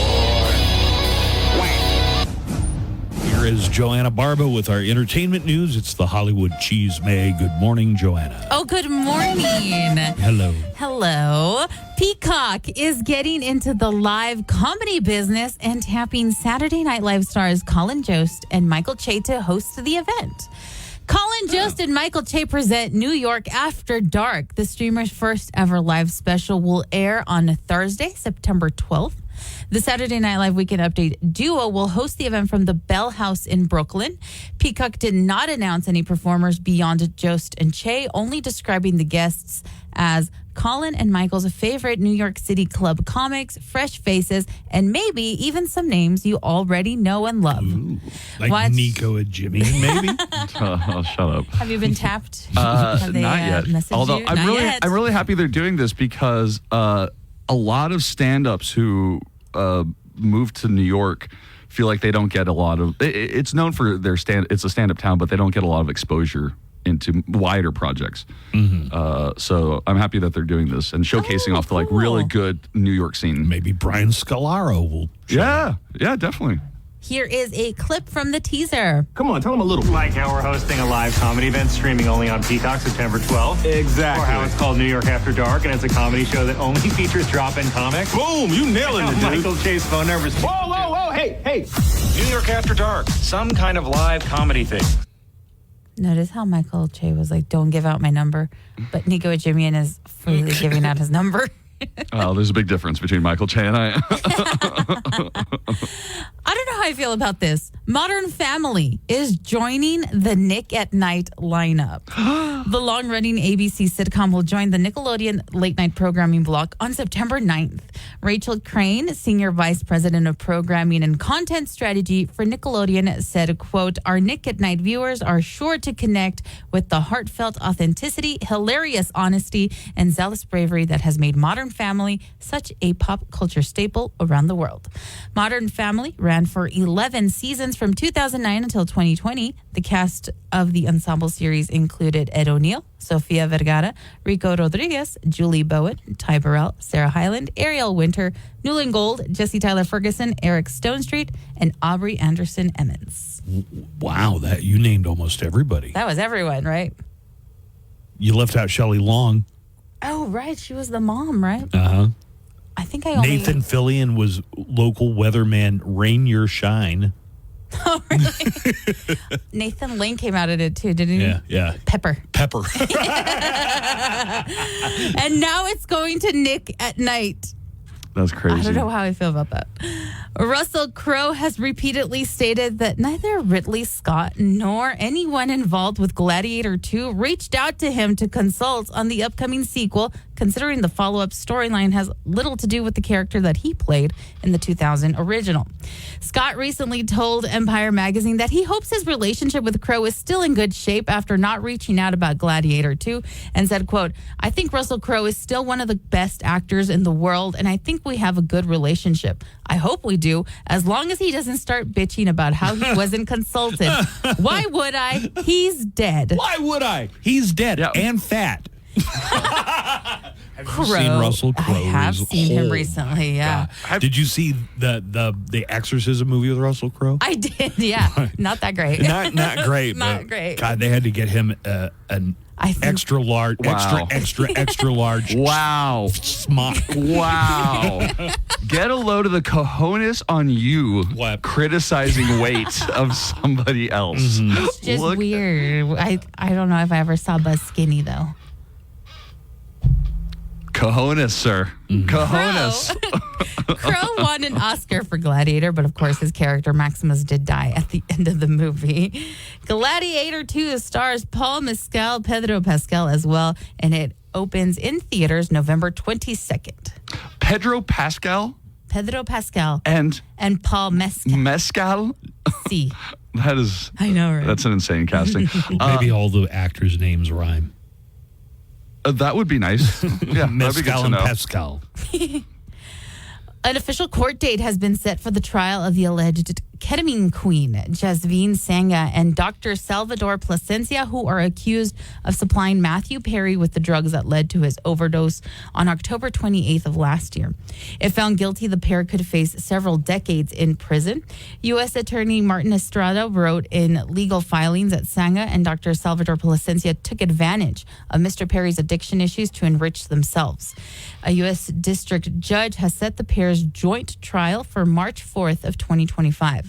Plasencia is also facing 7 counts of distribution of ketamine and 2 counts of altering and falsifying documents or records. He is said to have worked with Dr. Mark Chavez, who signed a plea deal and is expected to appear before a judge on October 2nd. They got the ketamine queen. I guess you got to get somebody who's known around town as the ketamine queen. Mm-hmm. The only person that I feel bad for is the live-in personal assistant. Right. Because they're like 65, aren't they? He's 60. Right. But his deal was basically, the doctor showed me how to inject this thing into Matthew Perry. But beyond that, I mean, he was just kind of doing what his boss Right. told Like him his to do. boss told him, inject me with this ketamine. And he did. He didn't know that it was going to Nico, I'm be the gonna fatal need dose. I was just about to say, I will not me with inject you. Ozempic. Ozempic? Right. I'd do it, but I'm scared of needles. I'll do the Ozempic. I will do the Ozempic. I'm kidding. I won't kidding. do the ketamine, After though. seeing I the was like, I can do my own Ozempic. I need you for the special K, though. It's not a laughing matter, Matthew. It's really I'm not. sorry. Yeah, it's not a laughing matter. But in the event that does happen, I will not go to court for you. I mean, what is ketamine? One step away from dog tranquilizers? I mean, it's not even. What is ketamine? Does it just make you relax? Like extreme? You basically could have been Matthew Perry in that situation. If not for Nico. Yes. The hero of the day. I didn't do much. I just kind of walked you to your bed. Oh, man. And by walk, I mean you were on all fours. I like when I went to the house and you're like, this is where it happened, right here. This is Buzz, the room where it happened. I can't believe you took dog tranquilizer. You know, ancient history, I feel like. Is it? Yeah. I don't do it anymore. 6 years. You made it through a whole August, Buzz, without getting hurt. Thank God. Smooth sailing for the rest of 2024. August is my bugaboo. The deadliest month for Buzz Adams. And finally, our favorite time of year, Julianne Moore and Tilda Swinton stunned the Venice Film Festival on Monday night with the premiere of Pedro Almodovar's The Room Next Door, which received a 17-minute standing ovation. You guys, this is ridiculous. That's the longest of this year's festival so far. What is going on? Nobody applauds anything for 17 minutes in a row. Who starts the count? Okay, yeah. but you guys know how it happens, right? So like we're all there, right? So we're all clapping, We're just clapping. and then we keep clapping, and then we have to turn to each other and be like, wait, who's going to stop first? And nobody stops Because first. if I stop, then that's going to be obvious. No, I want to stop so badly. When's the last I time? know. Doesn't your hand like kind of hurt after a while? I would just be looking around like, what bizarre We're still universe. clapping. Hey, Joanne, I know you Yeah. appreciate movies. Yeah, what's up? What was the last movie that you were in the theater for where the crowd, gave applauded at the end of it? Deadpool and Wolverine. Yeah. They did? Yeah. Oh, I didn't get that experience. Yeah, I don't know if my audience applauded. They did. You know what Well, they did because at the I end of didn't- Top Gun Maverick? Really? The audience I was in, So 50% of the audience cheered. I didn't go to Alamo for Deadpool and Wolverine. So in the theater that I went to, everybody's just talking. They don't care. So Nice. every time something exciting would happen, there was a reaction. And at the end, they did applaud. See, I would have And liked to then I have been felt in like that. a tool, and I was like, I'm going to applaud too. Yes, that was good. But imagine doing that for 17 minutes. So far, the applause for The Room Next Door has eclipsed the other big standing ovations for the festival, like The Brutalist, which only got 12 minutes, Maria, which got 8 minutes, and that one stars Angelina Jolie, and The Order only got 7 minutes, and that one stars Jude Law. The Room Next Door is the first English language film feature from Pedro Almodovar, and it debuted on a night in Venice where an unbearable heat wave defined that year's festivities. I kind of wish The Room Next Door was a sequel to The Room Where It with Happens. The Room. The with Room. Tommy Wiseau. Well, after its Venice premiere, The Room Next Door will open in theaters December 20th. And with your entertainment news, I'm Joanna Barba. Hey, good morning show. I was listening to the Dana Bash interview, and it was great. I was getting dressed. I was getting ready. I put on some shorts. I put on a shirt. I walked outside, and boom, it's cold. I was like, damn, what happened? You know what that means, right? Cold, starting to get colder. It only means one thing. Whoops. Escargot season, I think is what he was going to say. It's time for the escargot. Do you want me to just get my grandpa to make some for you I guys? told you to, yes. Oh, I've man. never had it. I want to try. What happened to that call? What is up, morning show? Yeah, that's not it. Here, let's try another one. What is up, morning show? That's the same. Wrestler guy. Just checking in and was just listening. How in the heck is Iron Maiden not in the Rock and Roll Hall of Fame? Right. They should have been in there a long time ago. You damn right, wrestler A guy. long time ago. That's just my opinion. I mean, like, dude, those guys paved the way for a lot of rock musicians and a lot of bands today. Like, how are they not in there? That's just my opinion. right, you guys. Have a good morning. Love the show. No, They we do- all agree. they- Yeah. What they're- the hell? They're not. Somehow Iron Maiden's not in the Rock and Roll Hall of Fame, but they do lead the fan voting for this year's Rock and Roll Hall of Fame.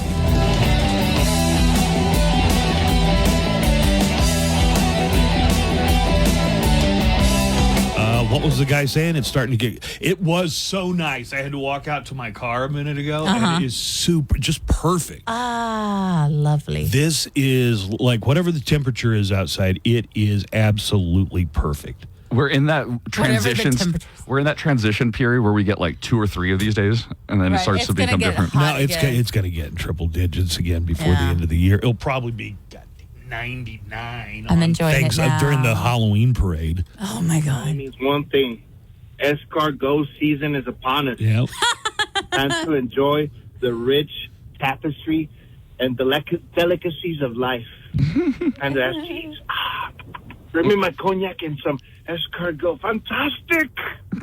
All right, guys. Later. Fantastic. Yeah. Nico has a family tradition. They eat escargot at Christmas. Not every Christmas. And he used to have a pony when he was a lad, and the pony's name was Rose The Hips. Thanksgiving parade from his grandparents' mansion. No, it wasn't. You said that. I didn't say it was a mansion. Yes, you did. No, I didn't. I said that we just would watch it from those houses on Montana, and you guys were like, Oh, those mansions. Those are all mansions. It's not. It's like an old house. It's 2 stories, and it's very tiny. Probably one of the original houses in El Paso. So you're going to make us some escargot or what? I'll get my grandpa to. That would be nice. Do we have to provide the snails ourselves? Yeah. Because it's been raining. They really come out. Garden. They come out a lot. After Not the same kind. Oh, my bad. While you're working away, we're working for you. Our job. When you protect your boat with Progressive, America's #1 boat insurer. Progressive Casualty Insurance Company and affiliates. #1 rating based on 2022 boat market share data from ratefilings.com. The Buzz Adams Morning Show, Monday through Friday, 5 to 10. KLAQ and KLAQ HD1, El Paso, a town square media station.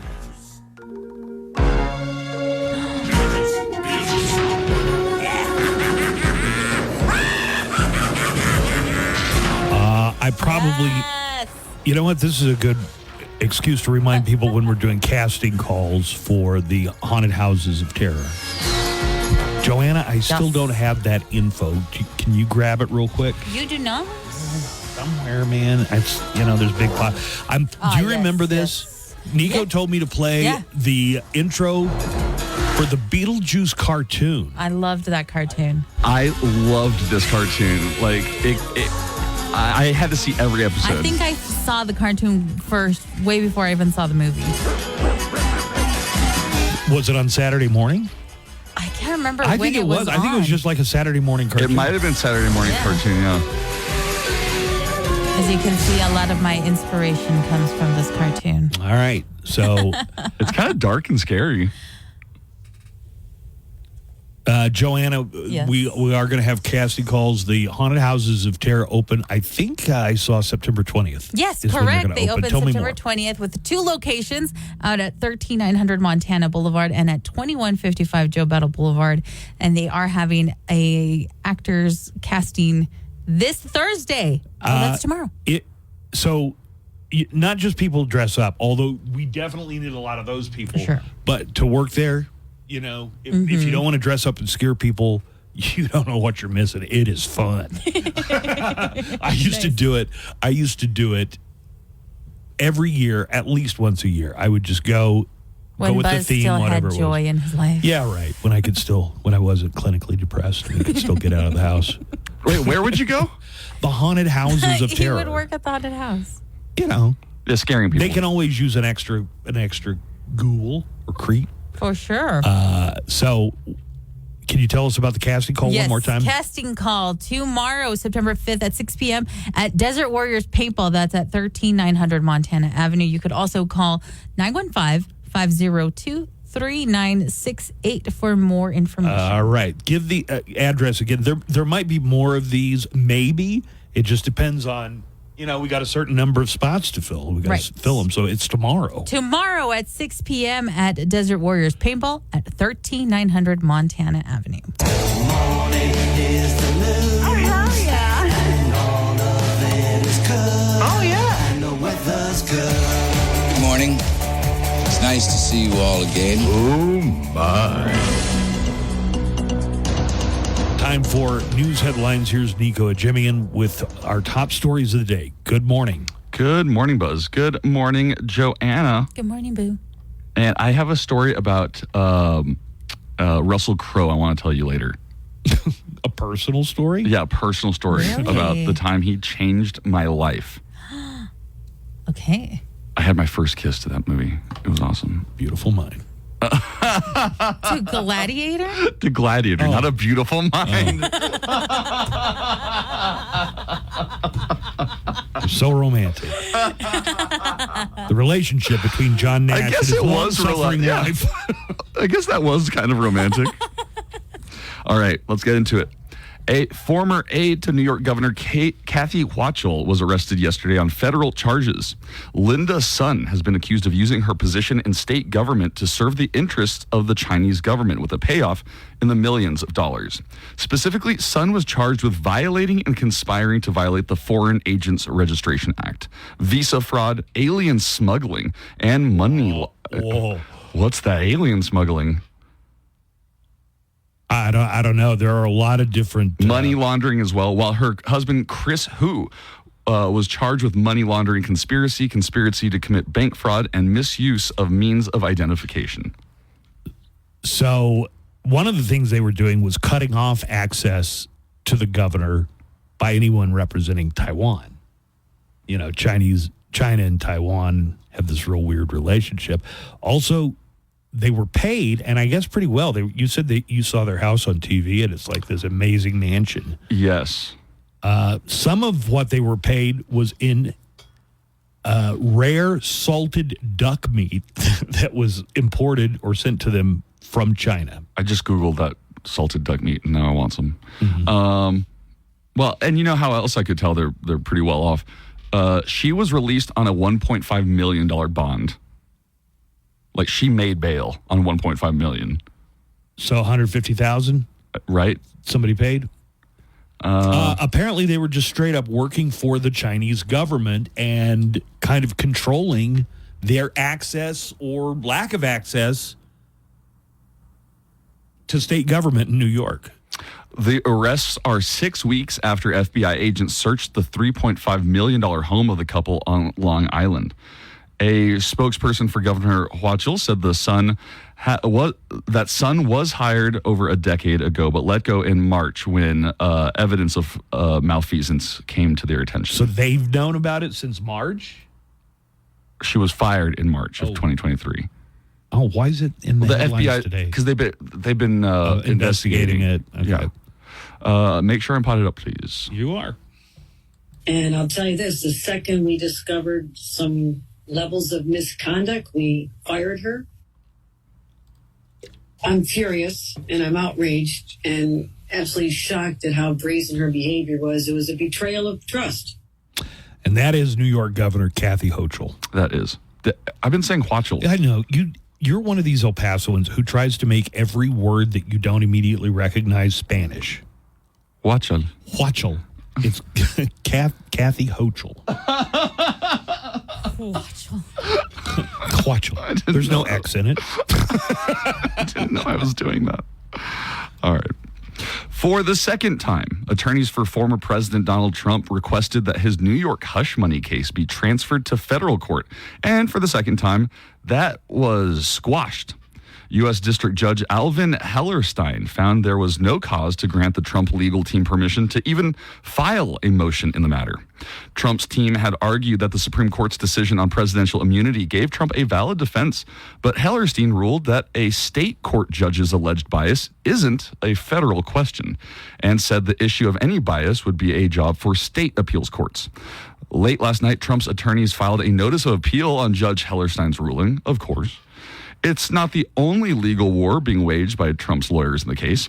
Judge Juan Merchan. Okay, I guess that counts. Juan Merchan has been asked to set aside the jury's verdict because it relied on evidence of Trump's official conduct, which was ruled immune to prosecution by the Supreme Court. Merchan is set to rule on that request on September 16th, 2 days before Trump's sentencing is scheduled. And Oklahoma, I love Oklahoma stories. Oklahoma's battle to restore grant funding to the state's health department for federal family planning came to an end yesterday. The Supreme Court refused the request for emergency relief for the state. The Department of Health and Human Services is withholding $4.5 million in federal Title X funding from the state because Oklahoma refuses to follow the Title X guidelines that require states to offer pregnant patients non-directive counseling about family planning options that include abortion. A similar dispute is playing out over Title X funding in Tennessee. Yeah, you know, like a lot of these states want federal money for stuff, but they don't want any of it to go toward contraception. Well, there's rules to the planning. federal money. You can't just get the federal money and then, like, you have to, provide pregnant patients with, counseling and options. They are as anti-abortion in Oklahoma as they are in any other state. Then you don't get the money. I guess so. Right? But, I mean, that goes for every other program, like Title IX. Isn't that the sports one where, like, certain... It's college. But colleges rely on a lot of money from the federal government, and if they don't comply... You've got to follow these rules, or we're not going to give you the money. Yeah, that's kind of how it works. Otherwise, it would be socialism. Okay. Well, the identity of a man who allegedly shot and killed 4 passengers on a Chicago Blue Line train over the weekend was finally revealed by authorities yesterday. Ronnie Davis of Chicago has been charged with 4 counts of first-degree murder. Authorities say the shootings appear to have been an isolated incident and no motive for killings have been revealed so far. Here is Christopher Chin, the Deputy Chief of Police in Forest Park, Illinois, revealing that name. Earlier this afternoon, 4 counts of first-degree murder were approved for a Mr. Ronnie Davis, 30-year-old male from Chicago. The Illinois State Attorney Kim Fox said there needs to be a focus on safety. There is an absolute urgent need to address safety in our communities. We should be free to ride the train, to do yard work, gather with friends on a front porch. Public transportation should be a safe space for everyone. And the number 100 has become an important number in Phoenix, Arizona. The city registered its 100th day in a row of temperatures over 100 degrees Fahrenheit. 100 over 100. Which... It's hotter than dog breath. According to the National Weather Service, says there's no end in sight to that streak. Jeez. The previous record for 100 degree days was 76 in a row. That was in 1993. Dude, I stopped in Phoenix to get gas. It was deathly. It's just out of the question. I would never relocate to Arizona. Oh, God, there's so much good comedy out there. Oh, yeah? Yeah. No, it's too damn hot. Well, temperatures over 100 started in the city in May. Actually, at the end of May. And there's another record they could break. Phoenix set a record of 54 straight days with temperatures at or above 110 degrees. Oh, my God. Where was that? Phoenix. Oh.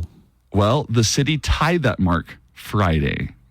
It has to be a lot hotter today than it was 200 years ago, right? It has to be. Because if it was this hot, like whoever originally settled, probably the Native Americans, would have been this. Let's keep moving. Or even like let's go someplace else. In Deadwood, when we watched Deadwood, like all the clothes that you had to They're wear. Always wearing like so long many sleeve burlap layers. Sacks. Yeah, tons of layers. I would have died of dehydration immediately. Well, you really can turn anything into a business. A company called Exit is helping employees to tell their jobs that they're quitting. The co-founder of the company, Toshiyuki Nino, told the Wall Street Journal that he came up with the idea because he was having trouble quitting. Quote, "What? It's hard to get hired. It's easy to quit."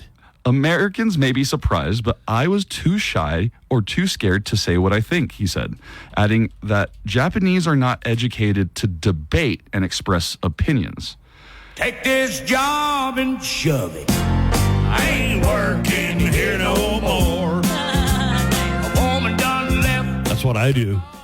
I just send when I quit, I'm just sending them this song? An MP3 of Take This Job. You do it every week. Stand in my way, 'cause I'm walking out the door. Take this job and shove it. I ain't working here no more. Yeah, I guess it would be good to have a company that could help you leave any job you were at on a good note so that you might be able to return for employment. And don't burn your bridges. Some people just might not know how not to do that. Burn bridges. Yeah. Well, this might sound like a strange idea in the era of the Great Resignation. Here's how you don't do it. I quit this bitch. That's how I plan on doing it. But the company Exit is handling the resignations of over 10,000 people per year. The best part? The company offers a 50% discount to returning clients. They're like, do you need it again? Yeah. You guys helped me quit my last job. I need you to help. Which Do they give you those little cards where they like... how many jobs you've quit? If you've done 5, you get a free one. Well, this may be the first quit one, quit the second one for half off deal in history. Are they doing this in the United States? It sounds like a Japanese thing. I don't think it's a global company. It looks like so. Right, but I don't know many American. This workers. sounds like a Japanese thing. I said the founder was called Toshiyuki Nino. Well, from what I've heard, the traditions and customs are very non-confrontational. So maybe in Japan it would be more difficult, to say, "Take this job and shove it." Should we take a break? Yes, we should. Good idea. All right. We'll come back with part 2 of the news. We'll have that on the way for you in just a moment.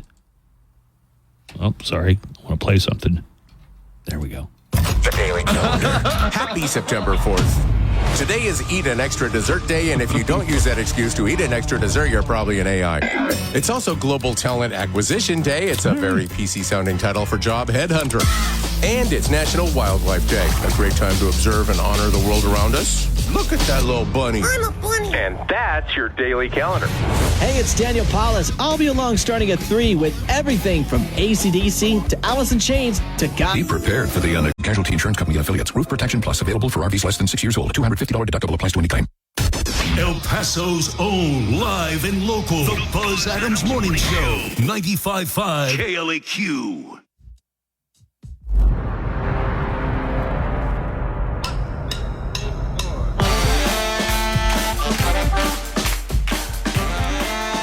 Joanna, I can't shake this feeling that I'm forgetting something, like that I'm not doing something I'm supposed to, and I finally realized it's the first couple of days that we haven't had to announce the Ghost Song of the Day. Oh, yeah. Oh, we need to do that. I know that. No, that contest is over, and we gave away the autographed guitar yesterday. We did. We're not playing songs from Ghost anymore? No, it's not August anymore. It's September. Oh, so now we need to play Led Zeppelin songs. Yeah, maybe. I mean, I love Zeppelin, of course. Do you remember the name of the winner? Raphael. Congratulations. And he was really happy to win that autographed guitar. He was really thrilled. When I called him, he was still waking up. Yeah. So he was kind of like, what? Are you serious? Yeah. Got that autographed Phantom guitar from Hagstrom. Comes in the Hag case. The Hag bag. And it's also autographed by Tobias Forge of Ghost. So congratulations, Raphael. I'm sure we'll have another great concert, another great contest coming up before too long. Let's get back into more of the day's news with Nico and Jimmy. What else is going on? A lot is going on. Do you want to hear some El Paso stories? Sure. Well, that new strip club that's opening up where Jaguars used to be Chicas Locas has set a date for their opening. Joanna, how do you know the name of the place already? I passed by it the other day, and it says Chicas Locas coming soon. You should read the number of violations that Jaguars was accused of. Just for a little taste, a lot of prostitution, a lot of discharge of firearm, 13 violations. I like the first one, don't care for the second one. I'm just kidding. Come on, it's just a joke. Anyways, so they are saying on social media that they plan to open September 12th. So mark your calendars. I guess. Who knows if it'll... I'm wondering. September 12th? Yeah. Well, they got competition since they were last open. There's a place that has steak and lobster now. Bucks. $9.99. Oh, I want to try that. I was somebody told me they would go with me tomorrow. Will you go with me? They only do it one day. Thursdays. Thursdays? Yeah. It's So Thursday. tomorrow? Yeah. Let's I go don't to know. Bucks. I've never we'll had take Joanna. I've never had lobster at a strip club, but I've gotten crabs there before. That's my joke. Joanna. Ooh. I didn't really get crabs there. Yeah. Really? I've told you that exact joke over and over again. You've heard me use that joke multiple times in my sets. That's why it bombed so bad, probably. Right. Well, Joanna didn't even laugh at it.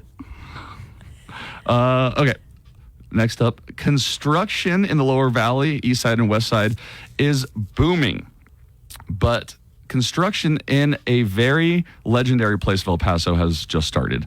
J.J. Arms' big mansion in the Lower Valley. It's going to be like an office park or something, right? The first business is a Wendy's. Right. But you're right. It is a commercial lot at the intersection of North Loop and Yarborough. And it will feature 2 retail shopping strips, a small business space, and a fast food restaurant. That place was a trip. Apparently, it was big enough to fit 2 retail shopping strips, a smaller business space, and a fast food restaurant. That's crazy. Oh, yeah. I've been behind the gates at the J.J. Arms mansion. Like, was there a drive up to the... Yeah, and it had the same, like, lighting system on the driveway that Michael Jackson had at the Neverland Ranch. Ooh. Mr. Arms' daughter told me that. I was friends with one of his kids, and yeah, he kept animals back there. Had cheetahs and wow. I don't know, maybe a liger. Well, there will be 21 spaces available for business. Now, do you want to hear about El Paso construction in general? Sure. Let me know where to avoid. Well, okay. Yeah, I could tell you that too. Just to let you know, car washes, gyms, and restaurants are leading El Paso growth and business growth. Base Camp Fitness is opening their first studio on the west side. It's a high-intensity interval training workout for just 35 minutes. And it'll be in the Cimarron area. Cimarron, dude. Why do you keep saying that? I like saying Cimarron. Yeah. Sounds like you're dumb. Okay. Like you're dumb. Maybe I'm a little dumb. Maybe I'm a little dumb. Anytime Fitness on East Side by Pelicano. 3 new car washes in East El Paso. Man, there are a lot of. Somebody called and said a couple of weeks ago, somebody left a neckline. It's like, what's with all the car washes? Because we live in a desert. Cars get sandy. they get dirty off. They get real dirty. All right. Back into some national news. How about that? Sure. Sorry. All right. You guys want to hear how Catherine O'Hara landed the role of Beetlejuice? Well, she didn't play Beetlejuice. Michael Keaton played Beetlejuice. She played Delia Dietz. Delia. Sorry. How she got her... How did she? Well, I did like Beetlejuice facts about an hour ago. I guess Angelica Houston had already been cast according to that. Okay. Well, here's continue. Thank you, Joanna. Well, O'Hara talked with Parade magazine and spilled that being on Canada's Second City TV was the key to getting roles in Hollywood. She was living in Toronto and got a call to meet Tim Burton in Hollywood. So she rented a car and got so lost that she missed the meeting. Uh-oh. Oh, dang. Tim Burton left a note on the door where they were supposed to meet, and it said, "I'm sorry, I couldn't wait any longer, Tim Burton." She got the job without even meeting the director or auditioning. The rest is history. Yeah. You didn't know that, did you, bitch? Jesus. You got me. And more New York Fire Department names are being added to the 9/11 memorial wall. New York City is paying tribute to several more firefighters who have passed away since 9/11 due to 9/11 related illnesses. Today, the department will add 32 names to the memorial wall. A ceremony will be held at FDNY headquarters in Brooklyn. Isn't that tragic that there are people who are dying of 9/11 from the, inhaling all that crap and stuff? And Jon Stewart really went to bat for him in Congress a few years ago. It's just terrible. Have you ever been to Freedom Tower? Yeah. Well, it took forever to build. It did. So I had visited New York several times. I think it took something like a decade for them to even break ground. Yeah. It took a long time to get this thing going, but I have never been to the finished one. No. Have you? Yeah. Nice? Yeah. Go up to the top, pay $15 or whatever. You're at the top of Freedom Tower, which is the tallest building in the United States right now. Do you want to know how tall it is? How? 1,766 feet tall. Wow. Why do you remember such a specific number? Because it's 1776, the year that the Declaration of Independence was signed. Oh, okay. That's actually pretty cool. Yeah. As you're going up the elevator, every floor you go up, and I don't know, however many floors it is, every floor you go up, the inside of the elevator is showing what that area of New York would have looked like going back 500 years. Wow. And you're just going up and you're getting like this, you're seeing New York get built up as you're going up the elevator. That's crazy. Well, Queen's Brian May has revealed that he had a stroke last week. In a video on YouTube and Instagram, he was originally promoting his documentary, Brian May, The Badgers, the Farmers, and Me. But then he subtly let everyone know, hey, I had a stroke last week. Good news, I can still play the guitar. Oh, okay. So that was a little scary. El Paso is in national news this week. Specifically, El Paso schools. Let's talk about things that schools are banning for this school year. Students are getting a surprise as they head back because schools all over the country are putting restrictions on what kids can wear and keep with them. And some are being considered over the top. So here are a few new rules at some districts. Charles Middle School, El Paso, Texas. All black outfits are being banned because they promote depression. Oh, it's a good thing Joanna wrote an article about this a month ago. You can read all about it over at KLAQ.com. Yeah. Did we talk about this on air? I think so. I think we talked about Joanna's article. There was so much backlash that they kind of had to reverse some of it, I think. Okay, first of all. Yeah, they had to come back and say that it didn't go through the process correctly and that they misunderstood a directive from the school district, yada, yada, yada. Because also on the list, not just black clothes, hoodies, Crocs, colorful socks. It was a little weird. Well, the all black thing is weird because they gave the reason as it promotes depression. Right. If they said it was gang related or something, maybe. All the goths in school, what would happen to them? That's like all middle schoolers. Hey, do we have 2 more breaks this hour or just one more, Joanna? 2 more. You've got to leave me time to talk about the white whale that was suspected of being a Russian spy. Oh, right. That turned up dead. Oh, have you seen that story? God, right. No. Did it fall out a window? No. Did it fall? Just picture falling out of a window. Some KGB agent just killing him. It was accident. The whale was too close to ledge. Yeah, I just have one more.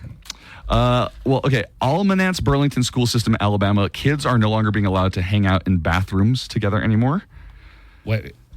Oh, just like gathering in the bathroom? Bathroom gatherings. Not more than one student is allowed to be in a bathroom at any time, I guess. No, probably you're just not allowed to stay in there and hang out because you're probably smoking or vaping or arranging a time that you're going to smoke or vape. I know how your devious little minds work.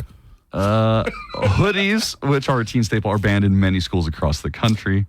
What's that about? Why hoodies? I don't know what the thing with the hoodies is either. Because I'm sure that you look like a hoodlum. Yeah, but they had hooded sweatshirts when I was a kid, and I'm sure that I had one. And I don't remember it And ever it's like causing a middle problem. schoolers and kids in general just wear hoodies every day. Does not matter what the temperature is outside. Oh, yeah. Right. And finally, a 99-year-old woman from Monroe County, Ohio, Georgia McGarry, was recently awarded her high school diploma in a special ceremony at the age of 99. Aww. She had to leave school in 1944 to support her family during World War II and finally achieved her lifelong dream of graduating.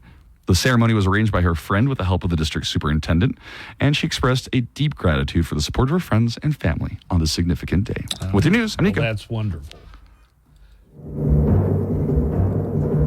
A very rare white whale who had been accused of being a Russian spy mysteriously turned up dead and did not fall out of a window. That sounds like one whale of a story. It's a whale of a tale to tell your friends, a whale of a tale or two. That's a song from, God, it's a Disney movie. I can't remember what Gilligan's Island? No. But I will tell you about the white beluga whale. By the way, it's like U.S. intelligence says that this whale might have been a spy for the for the Russians. How about a quick break? And I tell you that story when we come back right after this. Music news, concert updates, song and album factoids, and of course, nothing but El Paso's best rock. Oh.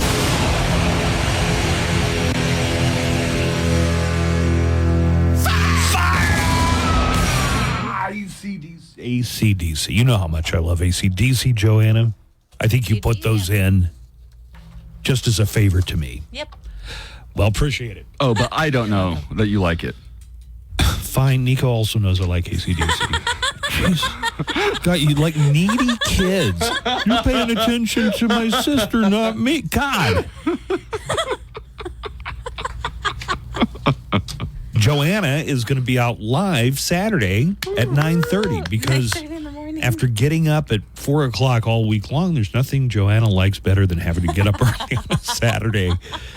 But it's going to be worthwhile. And she's going to have minor tickets for you. Miners have their home opener this Saturday against Southeastern Utah Polytechnic School for the Blind or something, I think. Shut up. But Joanna's going to have tickets to give away when she's at Rise Federal Credit Union. This is the one at 1226 Gold Key Circle. Just for stopping by, you might score some minor tickets for the home opener later that night. Rise FCU is hosting their summer edition Rise Fest Saturday from 9:30 to 12:30, and Joanna's going to be there to get it started at 9:30. That's Saturday, again, at 1226 Gold Key Circle. They've got fun activities planned, promotions, awesome giveaways, and enjoy cold beverages from our friends at Admiral Beverage Company. That is Rise Federal Credit Union. Joanna Barba will be there this Saturday starting at 9:30 at 1226 Gold Key Circle. Got to talk about the whale that was reportedly a spy for Russia, and it's turned up dead. Is it Brendan Fraser? No, he was the whale in that movie, The Whale. That's right. A white beluga whale, beloved in Norway and believed to have been trained to spy for Russia, was found dead in Norwegian waters over the weekend. And a group of veterinarians are saying the whale was shot to death. It got into a spy fight with maybe like a James Bond, or maybe like Spy versus Spy in Mad Magazine, the white whale, and the other whale was pure black. An orca. You know what the belugas are? They have that big, prominent forehead. Yeah. We love their eggs. We love eating their babies. Well, you do at Christmas. That's where you get caviar from. I don't eat caviar. 2 animal rights organizations have filed a police report with the authorities in Norway. So the doctors say that they found bullets lodged in the whale's body. Oh, no. The white whale is believed to be about 15 years old, but beluga whales can live up to 60 years in the wild. There has been a theory about this whale that he was trained by the Russian military. They found some kind of harness around its neck, and it had, I don't know, maybe a camera or some kind of recording device. Imagine being an American spy getting a call like, all right, we need you to take out another operative. We're sending you to Norway. This damn whale is just sending all the information straight to Vladimir Putin. You're going to need a harpoon.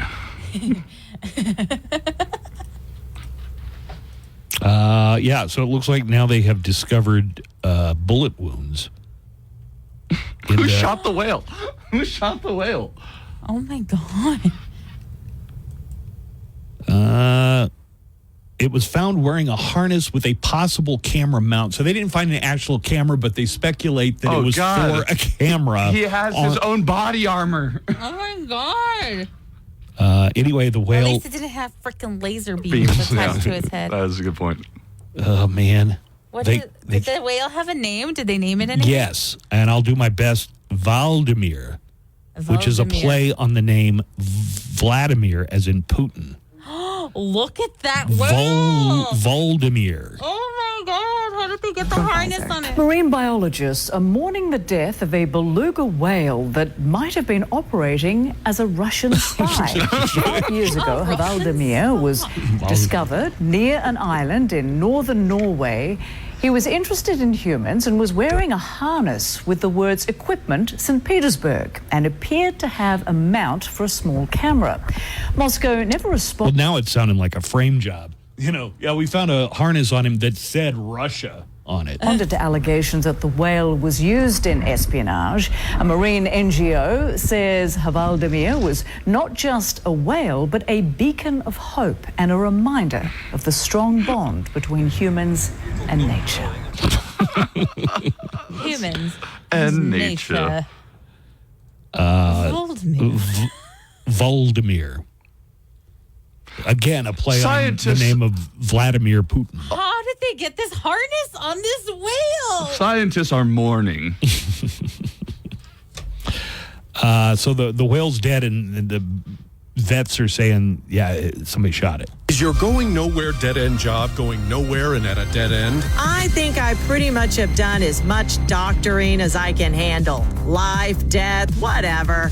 I've had all the doctor stuff I care to deal with. Why not try a career as a Russian beluga whale spy at the Russian Beluga Whale Spy Academy of Moscow? Once I became a Russian beluga whale spy, I realized that my old life as a corporate headhunter was shallow and unfulfilling. As a Russian beluga whale spy, I get to spy, swim around a bit, and then I get all the bait I can eat. I love it. Our fall semester is closing soon and classes are filling up. So what are you waiting for? It sounds like it's for me. Wait, isn't Moscow like 4,700 miles from the ocean? Your career as a Russian beluga whale spy begins today at the Russian Beluga Whale Spy Academy of Moscow. Hey, it's Chuck, your host for Loudwire Nights. Tonight at 7, we will rock the borderland with the best rock ever made and the best rock being made. Special guests, birthday and anniversary celebrations, and every night at 10, An interest for 72 months. Where it's easy to get a great night's sleep. The Buzz Adams Morning Show, Monday through Friday, 5 to 10. KLAQ and KLAQ HD1, El Paso, a town square media station. Yeah, you got to level it up. It's Wednesday. Level it up on Wednesday. It's the hump day. Level it up on hump day. I was trying to find songs of sad whales, haunting whale sounds. Because of the story about the I wanted the to spy see whale. like how would other whales mourn.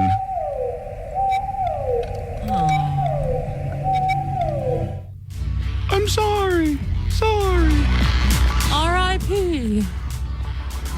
Why did you send me a sizzle reel for the Haktua girl? Because there's Haktua news. Boy, this thing burned out quickly in my mind. I got tired of the whole Haktua thing within. You think so? Like a week, yeah. It took, yeah. I mean, It was everywhere. you know how Andy Warhol said that in the future everybody would be famous for 15 minutes? Yes. Haktua girl, 15 seconds. Not blip. really. because she is coming out with a podcast. Of course she is. Yep. Under Jake Paul's... The last refuge of a scoundrel. Under Jake Paul's Better brand. He also has his own very famous podcast. With its first episode launching September 10th. So just in 1 week, guys. The first few episodes will feature Whitney Cummings, Josh Richards, and Jake Paul. Wow. I guess all of those people don't realize that we're sick of it already. Well, the podcast says it will feature Haley Welch's comedic flair and her southern charm, mixing interviews, discussions, and comedy. Right. And it's going to be called... I like her little accent. It's going to be called Talk to Her. Talk to Her. Talk to Her. Man, that's amazing. And I just figured out, you sent me this because you really get off on her voice. I kind of do. I kind of do. Yeah. It is a cute He was little telling me the other accent. day, it's like, oh, I just love her because of her voice. I really do like She does have a cute voice. She's literally doing anything to stay relevant. Does anyone actually give a fuck about her? We made the wrong person famous. Your 15 minutes are up. Your joke was funny for 2 days. Stop. Y'all really thought I was done? I'm just getting started, baby. It smells warm. F you. Yeah. What's one move in bed that makes a girl go crazy? I'm Haley Welch. A little while ago, my life took a complete left turn and it changed forever. And along the way, I've realized that everybody's entitled to their own opinion. Well, now it's my time to talk. And Pookie. Who is Pookie? Who is Pookie? He may stop by too. Check out my podcast every week, Talk to Her, where I'm sitting down with a Talk to her. Join me on my podcast, Talk to Her. guest and having actual conversations with them. Exercise every week. Subscribe to that thing. Subscribe to that thing. I want to apologize that I even had a part in promoting the continued fame of Hot Come on, guys. It was funny for those first It was few funny days. for a few days. Well, guys, she's going to be back with another story or podcast, and we're going to be reporting some news story about it. Now, what if this is her one thing? Haktua is all that she never matches the success of And a Haktua. star was born. Well, I guess the Kardashians are running off not much more than that. Yeah. What talent do you say she has? All right. Prediction. Haktua girl does porn in the next 5 years. No, she's gonna be rich. Yeah, like rich. Like rich. My prediction, she's like a Southern Kardashian in the next several years. Now it's my time to talk. And Pookie. Who is Pookie? Yeah, who's Who's Pookie? Pookie? Who I don't is know, Pookie? Probably in the South, everybody's got at Stop least playing that one. because I keep trying to do the accent. Or maybe that's like her boyfriend. Talk to a guy?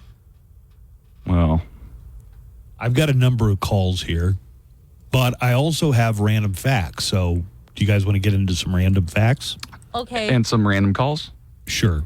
This is from the Neckline. Remember, you call the Neckline anytime you like, middle of the night on a Saturday, doesn't matter. It's always available. Leave a message for us on the Neckline. That number is 844-805-NECK, 844-805-6325. Oh, by the way, we have minor tickets to give away every morning this week. Oh, snap. Yeah, we got to give some minor tickets away. But let's get to a couple of calls. And I have random facts on the way, too. Oh, yeah. Hey, you guys. I'm really happy Raphael won that guitar. I wasn't really trying for the contest, but like for the cash, when you guys are giving away the cash code, that wasn't just in El Paso. That was all of Town Square Media. Because I know you guys didn't announce any El Paso winners. So when you guys are doing a contest, how do I know I'm competing with just local, like it's just local?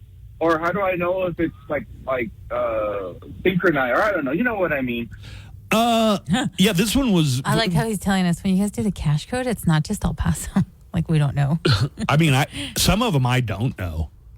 Like, you know what? There's times where we do contests where it is like all of them, but I don't know. I'm happy to tell you, look, I don't believe in this whole subterfuge thing. So if I'll tell you the Chris Jericho deal, for instance, that is like a prize across a bunch of different Town Square Media stations.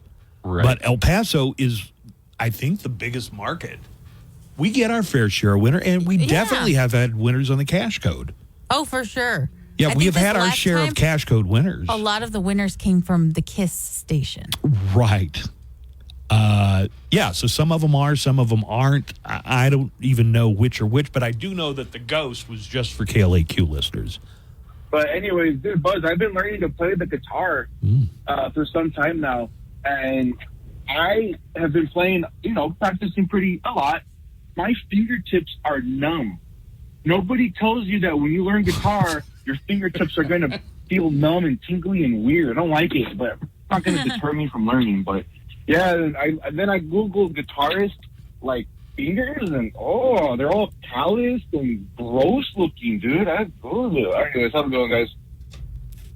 Did you know that when you first start playing guitar, it really is painful on your fingertips? Yeah. I did not know that. Of your chord hand. So you got the strum hand and the chord hand, right? Are they separate hands?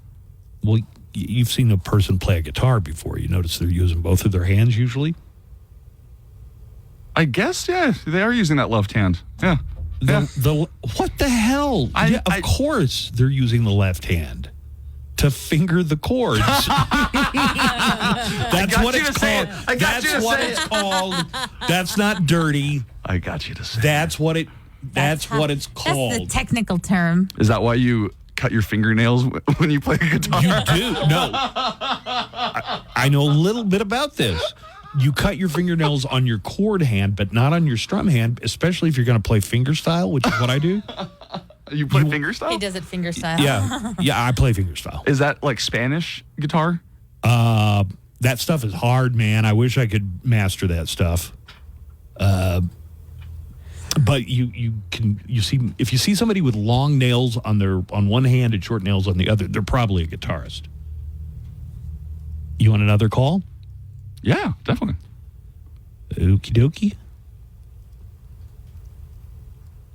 Somebody says they had a Nico night out. I wonder what a Nico night out is. What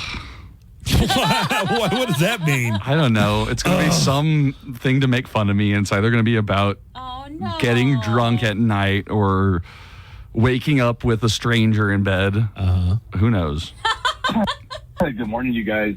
Hey, I felt like Nico for a little bit on Saturday because I took my wife out to eat, and we went to a really, really nice restaurant. And I didn't eat escargot or anything, but I did feel kind of fancy like that. And I ordered crab cakes with poached egg. I don't know. It was amazing. I've never had crab for breakfast, but it was the best breakfast I've ever had. And yeah, I felt like a little king for a day. Spent almost $100 on that meal. But anyway, another thing here is, hold on, guys. Let me put you guys back. Somebody says they were living like a king.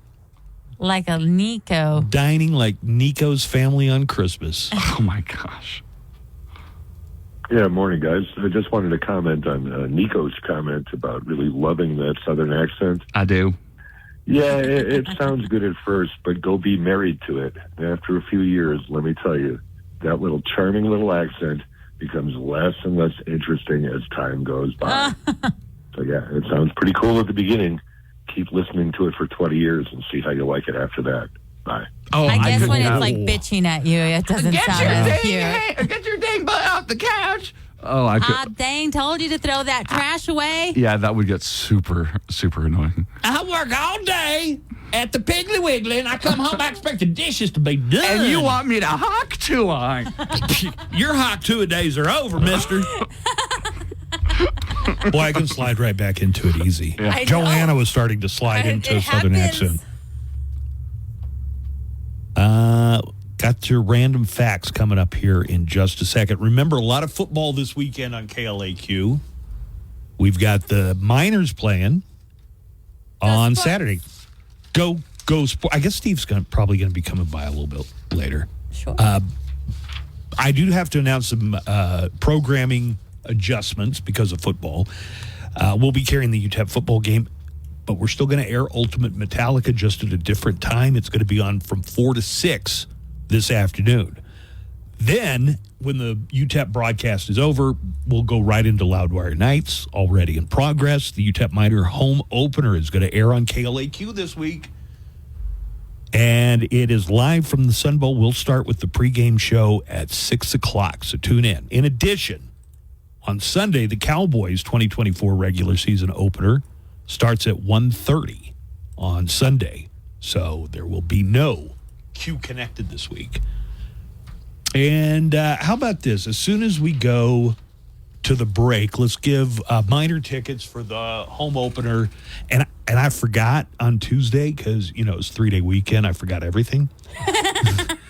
Let's make it a 4-pack today, okay? Okay. Oh, okay. But Joanna, Yes. as soon as we go to commercials, you know why? Why? Because I want you to be around for. And now it's time for random Facts. At least once a week, we bring you random facts, completely fact-checked facts.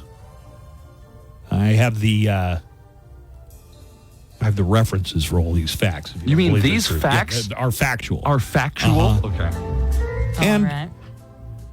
and completely at random. That's why they're called random facts. Random fact number 1. Benjamin Harrison, who was the 23rd president, was apparently addicted to cucumbers.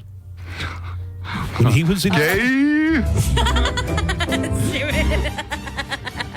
When Benjamin Harrison was in college, his family wrote him a letter begging him to lay off the cucumbers. Come on. Stop with the cucumbers already. I mean, college is where you experiment, I guess. So I had to go and find out some reference to this, and they've got a letter on display Okay, at the Harrison family home. I see Buzz researching cucumbers.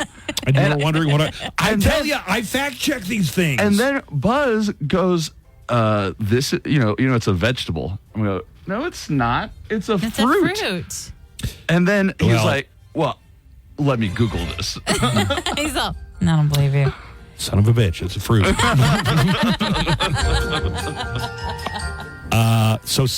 Benjamin Harrison's sister Sally wrote on July 23rd, 1848, "Tell Ben, Pa is quite hurt to think he still continues to eat cucumbers, notwithstanding his advice."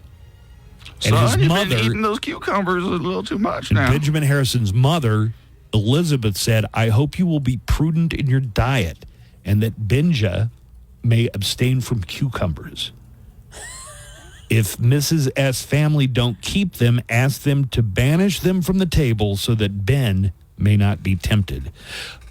Wow. But I couldn't find, what did they think would happen if you ate cucumbers? Is it demonic? What was it supposed to? What was it? Just that it's shaped like a penis? I mean, it could have been that. Was he eating them or was he doing something else? I think he was with eating them, but Guys, they his still family- believed in magic back then, okay? They could have just thought cucumbers were unhealthy for you. I like cucumbers, but only They to still throw. believed in magic. I only like cucumbers to throw at cats. Because they look like snakes? Do you Is that know why- that? Do you know that deal, Joanna? I do. You've seen the cats? The girl with cats? Yeah, of course I know it. Yeah. If you throw a cucumber Yeah, at a I cat, don't know it'll why they freak get them so out. weirded out Don't about throw it at them to hit them. No, like even if you just put them slightly on the side without them noticing. They jump like 6 They feet in the air. freak It's the crazy. hell Yeah, don't do it just because we're saying. Or do, and let us know how I it mean, looks. I did it just to see what would happen. Junior does not like them. But did he jump 6 feet in the air? Yeah. Because they're really. Don't they say think they're snakes? They think they're snakes. It's like, boy, cats are dumb. Snakes don't look anything like that. Random fact number 2. According to a brand new poll, 1/3 of Americans have worked at a fast food place at some point. Show of hands right here. I worked at Pizza Hut. Does One it summer. does Adventure Zone count? Yeah. No. I wouldn't call Adventure Zone a fast food. Some people do get those McCrory's tacos to go, but I would not consider it a fast food place. Joanna? No. More to the point, that recent report says that approximately 1 out of every 8 workers in the U.S. worked for McDonald's specifically at some point in their lives. And I guess Kamala Harris All right. worked there. Like, I saw a whole thing about Kamala Harris and McDonald's, and I was like, what's this? I guess she worked at McDonald's when she was younger. All right. And random fact number 3, our final random fact, is about SpongeBob. SpongeBob SquarePants was supposed to be named Sponge Boy, and the show was going to be called Sponge Boy Ahoy. But It turned out that a mop company already owned a trademark on a character they called Sponge Boy. Sponge Boy. So they changed one letter and made it SpongeBob instead. Oh. You really do learn something. Yeah. Sponge Boy, SquarePants, Sponge Boy. No, it doesn't sound the same. Here's a great song. I have all these songs memorized because it's one of the CDs that I would put on when my daughter was in the car. F is for friends who Do stuff together. U is for you and me. N is for Anywhere and anytime at all down here in the deep blue sea. F is for fire that burns down the whole town. Use for uranium bombs. N is for no survivors. Plankton. When you Plankton. Those things aren't what fun is all about. God, I hate to sound like a parent that can't quit talking about their kids, but when this song would come on, I would do the part of Plankton, and my daughter, who's like 3, would do the part of SpongeBob. Now, do it like this. F is for friends who do stuff together. That's completely idiotic. Here, let me help you. F is for friends who do stuff together. U is for you and me. Try it. N is for anywhere and anytime at all. Down here in the deep blue sea. These are just some facts that I learned. It was a maze. Everyone should try to learn something new each day. Coming up after the Buzz Adams Morning Show, Glenn Garza and Daniel Paulus. Symptom checker on identify.com and speak with your doctor. That's identifyepi.com. Sponsored by AbbVie. I have something to say. Be part of the Buzz Adams Morning Show. Call Buzz. Text me his number. Live studio line 915-910-4995. See? That's communication. Recorded neckline 844-805-NECK. Wait, what? That's 805-6324. I'm ready, Buzz. Now back to Buzz in the Morning Show on 95.5 KLAQ.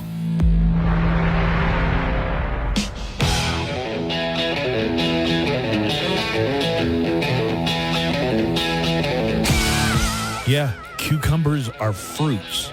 You're a fruit. Not you're a vegetable. Boys. A fruit is a plant that grows from a flower and contains seeds. Wait, so is marijuana a fruit? It's a flower. That sounds like a fruit to me. No, something that grew from the flower. Oh, okay. But I honestly, I couldn't find anything about why cucumbers might have been considered bad for you 150 years ago. If anything, weird. That man must have been very well hydrated and good regular. Skin. Yeah. A lot of fiber. Also, who was narking on Benjamin Harrison for eating too many cucumbers? They're like, hey, Ben's at it again. He doth be eating. He doth be eating another cucumber. I don't think they spoke Elizabethan English in 1848. Oh, good point. Yeah. Well, that's random facts. Say he's at it again with a cucumber. I would be thinking something completely different. If my son was addicted to cucumbers, I'd be like, yeah. You better stop. Stop putting cucumbers inside of you. Is there something you want to tell us? Yeah. Son? Yo, morning show. I'm a fan of that Hawk Tua girl. I see pictures of her. She pops up a lot on my social media. And she just seems like the sweetest, cutest young lady. And right, she does. Did you read? You're agreeing with Daddy Delicious? This is Daddy D, by the way. Right. Big Daddy D. Did you realize that recently she just broke the $2 million mark? So good for her. I'm happy for her. Yeah. $2 million for what? For Hawk Tua. Endorsements and some other stuff. Yeah, probably. I think a lot of ladies are jealous of her, because she's skinny and she's cute, and they've been Hawk Tuaing on a lot of things, and they don't have $2 million to show for it. Well, it's kind of a good point. Depends on who your Hawk Tua eat. Yeah. The difference is she's enthusiastic about it. Yeah. Okay. All right. I can't go. That's pretty much the rest of the call. Although, you know what? He does go into something interesting. Yeah. You know what? Can I play it for mine? Well, I can play it. Okay. The difference is she's enthusiastic about it. That's the difference, ladies.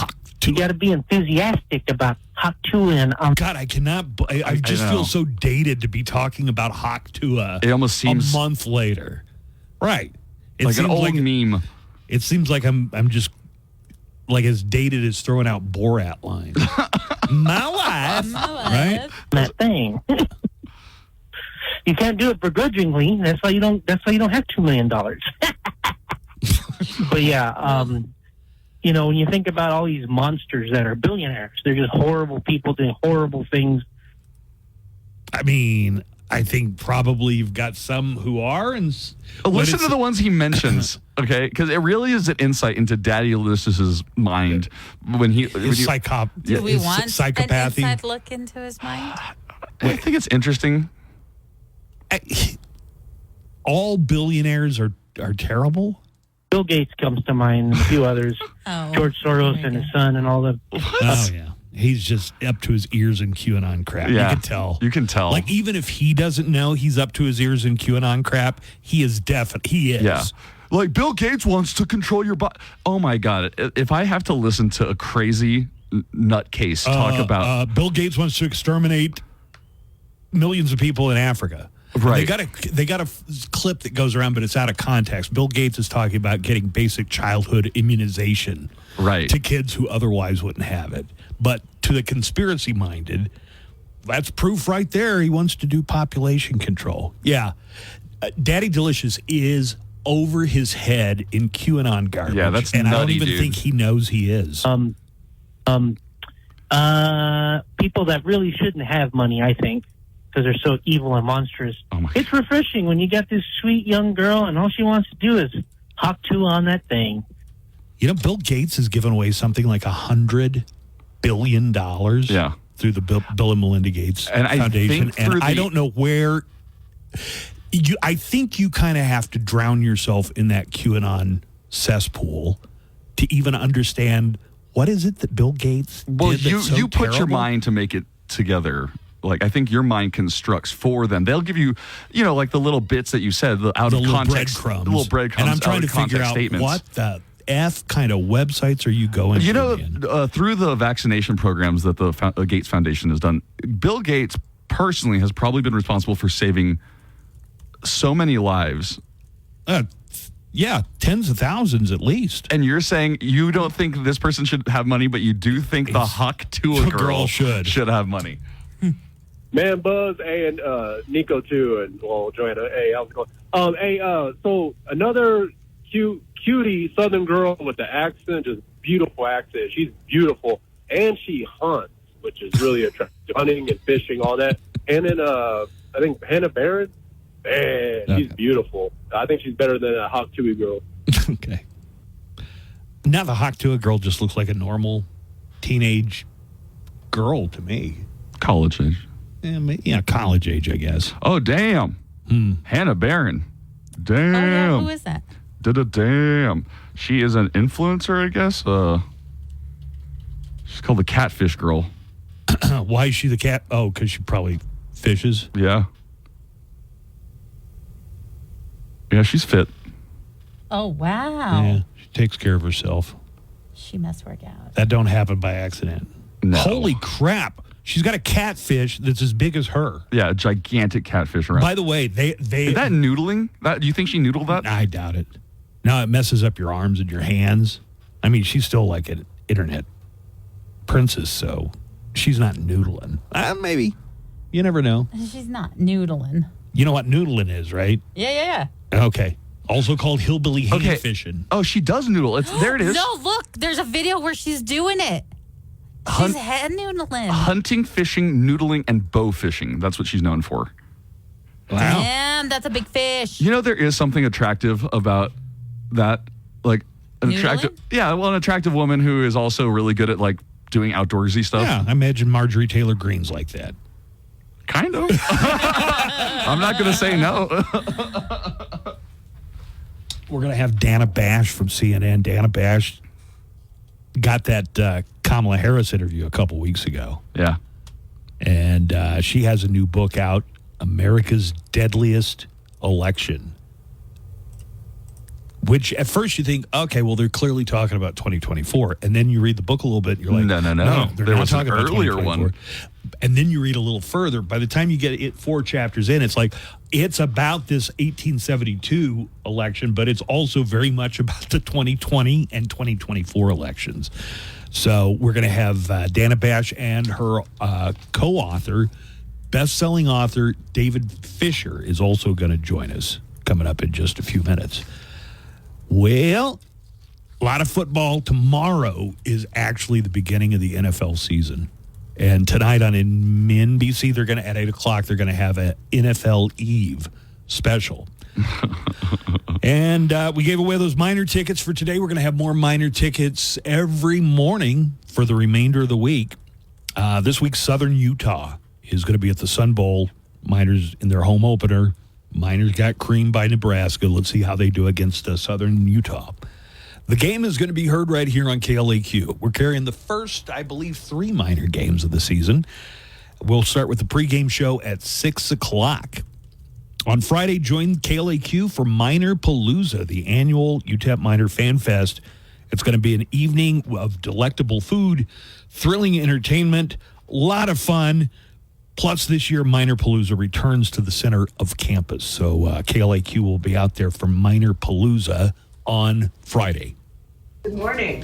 Dana Bash is the host of Inside Politics on CNN, co-anchor State of the Union, and nabbed that Kamala Harris interview last week. And David Fisher is a best-selling author, and this book is called The Deadliest Election or the Most Dangerous Election? I have short-term memory problems.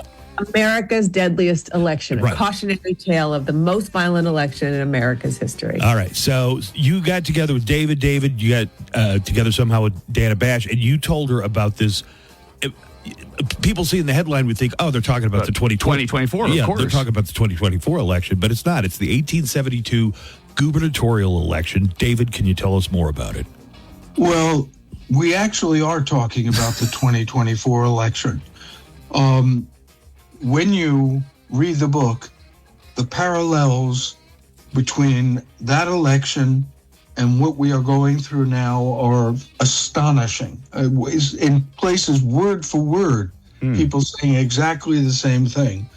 And the point of the book is, look, here's where we are. Here's what history tells us happens. And we need to pay attention, because this election in 1872 changed America.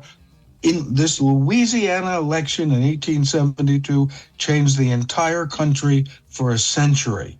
So in 72, we're, 7 or 8 years out from the Civil War. Reconstruction's going on. A lot of tension probably going on. Set the scene for us a little more. Dana? Yes, I mean, tension is an understatement. The South lost, but that lost the war, but they were still grappling with losing their way of life. And, their way of life was code in many places for making sure that white people were still the dominant force in society. And they realized after one election in 1868 where Republicans, the party of Lincoln back then, who were for freedoms and civil rights for Black Americans, they won big. And they won big because of these new voters, these Black voters. And the segregationists said, whoa, wait a minute. We can't let this happen. And they realized the way to stop that was to stop Blacks from voting. And that is where they started with disenfranchisement, intimidation, all these ridiculous quizzes and tests that they imposed on Blacks who were trying to vote, and then actual violence and in some cases murder. And so the system got so corrupted in the election of 1872 that it was impossible to know who really won because the votes were a mess. And then the violence got worse.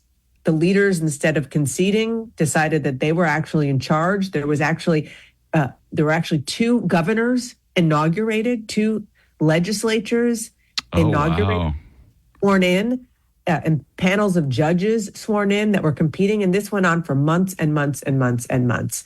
And as part of this, the violence got so bad, there was a massacre, the Colfax massacre. 150 Black men were murdered. And in an attempt to adjudicate that, it went to the federal courts, up to the Supreme Court. The Supreme Court and the Cruikshank decision said the federal government does not have a right to determine civil rights in states. And that was the beginning of Jim Crow for 100 years. What you're describing, the intimidation, the violence, was not just happening in Louisiana. It was happening all over the South and even places in the North in 1872, I imagine. Right, David? Well, what makes Louisiana and this story just a bit different is the incredible way it paralleled in exactly what we're going on today. They had crowds in the streets in New Orleans shouting, "Hang him, hang him."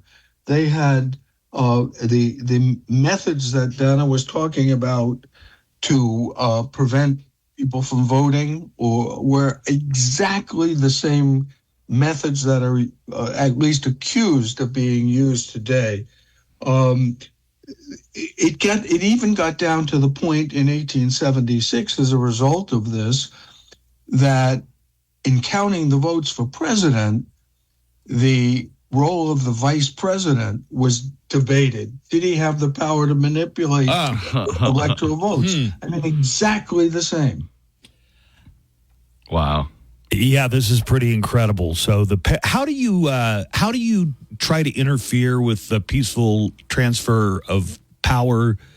How do you try to interfere with that, and you're still allowed to run? Nobody's explained that to me to my satisfaction. You think you need to take it up with the primary system?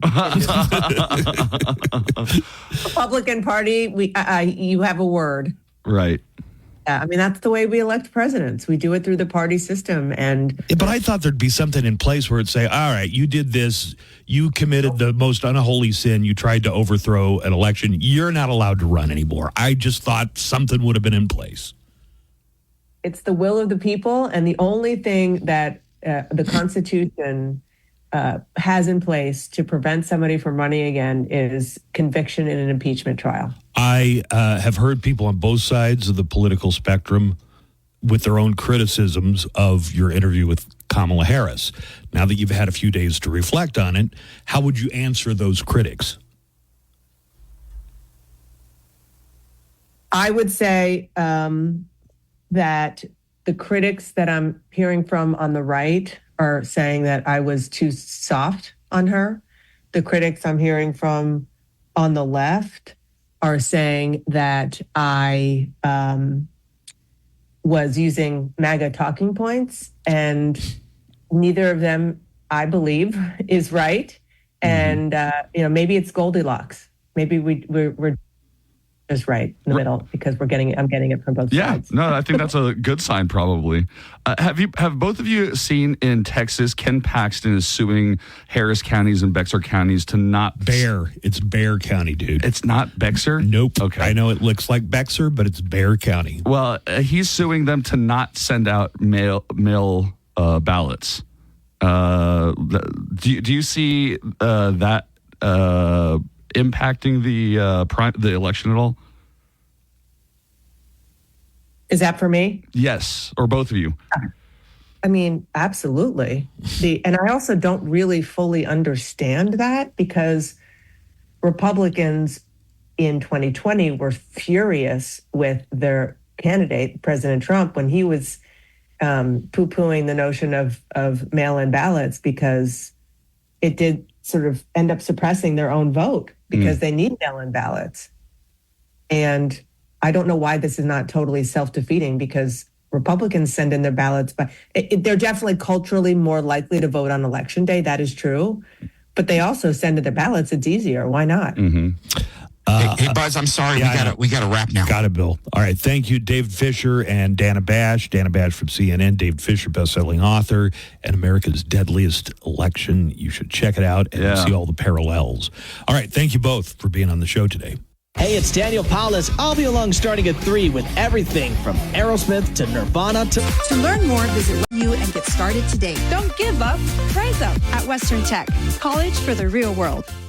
Live from the KLAQ studios, the Buzz Adams Morning Show. Courtesy of Glasheen, Vyas, and Enderman Personal Injury Lawyers. At GVILaw.com. Thank you to all of our observant podcast listeners who noticed that we didn't do a podcast yesterday, and Tuesday is one of the days we do them. Tuesdays and Thursdays.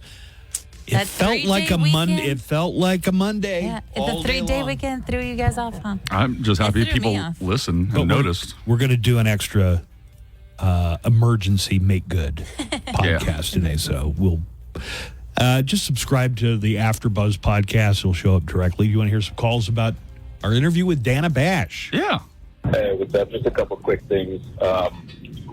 Biggest issues I have with the interview, we had Dana Bash give Kamala Harris and their running mate, was that it wasn't live to tape, so they were able to edit out. They read 22 minutes of the 40-minute interview that was supposed to happen, so it was only 18 minutes long, even with the commercials. Secondly, I wish Dana Bash would have asked her about the 320,000 unaccompanied migrant children that have been lost under this administration that they no longer can keep track of, 290,000 of which did not have a court date to reappear, but they can't track the so-called sponsors they got released to, and 30,000 of which did have a date to reappear in court and just never showed up. So there's no way of tracking them. Yeah, immigration process is all screwed up. You don't get any argument from me on that. Mm-hmm. And I'm going to be completely honest. I think Kamala Harris should do less perfectly scripted moments. And well, this thing, though, the thing that he says about a bunch of the interview being cut out is at this point a conspiracy theory at best, because CNN has denied that they cut anything. No, I'm saying live interviews for her. Do more live interviews. Do some Q&As. I don't think Kamala Harris is the perfect candidate CNN or vehicle, but she is our savior for this, whatever. Oh, getting into savior territory. Savior. Oh, wow. Other people are too. Very apocalyptic about that. We just had Dana Bash on to talk about how the 1876 governor's race, 72 was just going to be like this year's election, bloody. But as far as the thing, I had seen that. Apparently, that was it's a conspiracy theory. CNN denies it. I'm just telling you what they say. I can't do much more than that from here. One other call, and then we'll get into the Hollywood Cheesemay. Dana Bash blew it with Kamala. All they talked about was joy and values. Not once did she mention policy. Because Trump really talks about policy a lot. Well, he says things like, you're going to have the best health care. You're going to have the best. It's going to be unbelievable. It's going to be the best that in the history of the multiverse. You know, when he talks about policy, he's not really talking about specific policies. But, yeah. Joanna's Hollywood Cheesemans. Joanna's Hollywood Cheesemans. Joanna's Hollywood Cheesemans. Joanna, tell us more. Here is Joanna Barba with our entertainment news. It's the Hollywood Cheesemay. Good morning, Joanna. Oh, good morning. Hello. Hello. Peacock is getting into the live comedy business and tapping Saturday Night Live stars Colin Jost and Michael Che to host the event. Colin Jost and Michael Che present New York After Dark. The streamer's first ever live special will air on Thursday, September 12th. The Saturday Night Live Weekend Update duo will host the event from the Bell House in Brooklyn. Peacock did not announce any performers beyond Jost and Che, only describing the guests as Colin and Michael's favorite New York City club comics, fresh faces, and maybe even some names you already know and love. Ooh, like Nico and Jimmy, maybe? Oh, shut up. Have you been tapped? Not yet. Messaged Although you? I'm really happy they're doing this because a lot of stand-ups who move to New York feel like they don't get a lot of. It's known for their it's a stand-up town, but they don't get a lot of exposure into wider projects. So I'm happy that they're doing this and showcasing off the like really good New York scene. Maybe Brian Scalaro will. Yeah, definitely. Here is a clip from the teaser. Come on, tell them a little. Like how we're hosting a live comedy event streaming only on Peacock September 12th. Exactly. Or how it's called New York After Dark, and it's a comedy show that only features drop-in comics. Boom, you nailing it, dude. Michael Chase phone numbers. Whoa, hey. New York After Dark, some kind of live comedy thing. Notice how Michael Che was like, don't give out my number. But Nico Jimian is freely giving out his number. Oh, there's a big difference between Michael Che and I. I don't know how I feel about this. Modern Family is joining the Nick at Night lineup. The long-running ABC sitcom will join the Nickelodeon late-night programming block on September 9th. Rachel Crane, Senior Vice President of Programming and Content Strategy for Nickelodeon, said, quote, our Nick at Night viewers are sure to connect with the heartfelt authenticity, hilarious honesty, and zealous bravery that has made Modern Family such a pop culture staple around the world. Modern Family ran for 11 seasons from 2009 until 2020. The cast of the ensemble series included Ed O'Neill, Sofia Vergara, Rico Rodriguez, Julie Bowen, Ty Burrell, Sarah Hyland, Ariel Winter, Newland Gold, Jesse Tyler Ferguson, Eric Stonestreet, and Aubrey Anderson Emmons. Wow, that you named almost everybody. That was everyone, right? You left out Shelley Long. Oh, right. She was the mom, right? Uh-huh. I think I only... Nathan Fillion was local weatherman Rain Your Shine. Oh, really? Nathan Lane came out of it, too, didn't he? Yeah. Pepper. And now it's going to Nick at Night. That's crazy. I don't know how I feel about that. Russell Crowe has repeatedly stated that neither Ridley Scott nor anyone involved with Gladiator 2 reached out to him to consult on the upcoming sequel, considering the follow-up storyline has little to do with the character that he played in the 2000 original. Scott recently told Empire magazine that he hopes his relationship with Crowe is still in good shape after not reaching out about Gladiator 2, and said, quote, I think Russell Crowe is still one of the best actors in the world, and I think we have a good relationship. I hope we do, as long as he doesn't start bitching about how he wasn't consulted. Why would I? He's dead. Why would I? He's dead and fat. Have you seen Russell Crowe? I have seen him recently, yeah. Did you see the Exorcism movie with Russell Crowe? I did, yeah. Not that great. Not great. Not great. God, they had to get him an extra large, extra large. Wow. Smock. Wow. Get a load of the cojones on you criticizing weight of somebody else. Mm-hmm. It's just weird. I don't know if I ever saw Buzz skinny, though. Cojones, sir. Cojones. Crowe won an Oscar for Gladiator, but of course his character Maximus did die at the end of the movie. Gladiator 2 stars Paul Mescal, Pedro Pascal as well, and it opens in theaters November 22nd. Pedro Pascal? Pedro Pascal. And Paul Mescal. Mescal? See. That is... I know, right? That's an insane casting. Maybe all the actors' names rhyme. That would be nice. Yeah, Mescal and Pascal. An official court date has been set for the trial of the alleged ketamine queen, Jasvine Sangha, and Dr. Salvador Plasencia, who are accused of supplying Matthew Perry with the drugs that led to his overdose on October 28th of last year. If found guilty, the pair could face several decades in prison. U.S. Attorney Martin Estrada wrote in legal filings that Sangha and Dr. Salvador Plasencia took advantage of Mr. Perry's addiction issues to enrich themselves. A U.S. district judge has set the pair's joint trial for March 4th of 2025. Plasencia is also facing 7 counts of distribution of ketamine and 2 counts of altering and falsifying documents or records. He is said to have worked with Dr. Mark Chavez, who signed a plea deal and is expected to appear before a judge on October 2nd. They got the ketamine queen. I guess you got to get somebody who's known around town as the ketamine queen. Mm-hmm. The only person that I feel bad for is the live-in personal assistant. Right. Because they're like 65, aren't they? He's 60. Right. But his deal was basically, the doctor showed me how to inject this thing into Matthew Perry. But beyond that, I mean, he was just kind of doing what his boss Right, told like him his to do. boss told him, inject me with this ketamine. And he did. He didn't know that it was going to Nico, be the fatal dose. I was just about to say, I will not me with inject you. Ozempic. Ozempic? Right. I'd do it, but I'm scared of needles. I'll do the Ozempic. I will do the Ozempic. I'm kidding. I won't do the ketamine, After though. seeing I was like, I can do my own Ozempic. I need you for the special K, though.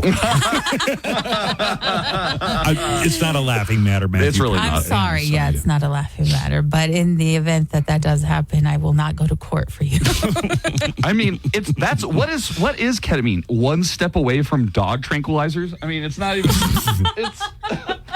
What is ketamine? Does it just make you relax? Like extreme? You basically could have been Matthew Perry in that situation. If not for Nico. Yes. The hero of the day. I didn't do much. I just kind of walked you to your bed. Oh, man. And by walk, I mean you were on all fours. I like when I went to the house and you're like, this is where it happened, right here. This is Buzz, the room where it happened. I can't believe you took dog tranquilizer. You know, ancient history, I feel like. Is it? Yeah. I don't do it anymore. 6 years. You made it through a whole August, Buzz, without getting hurt. Thank God. Smooth sailing for the rest of 2024. August is my bugaboo. The deadliest month for Buzz Adams. And finally, our favorite time of year, Julianne Moore and Tilda Swinton stunned the Venice Film Festival on Monday night with the premiere of Pedro Almodovar's The Room Next Door, which received a 17-minute standing ovation. You guys, this is ridiculous. That's the longest of this year's festival so far. What is going on? Nobody applauds anything for 17 minutes in a row. Who starts the count?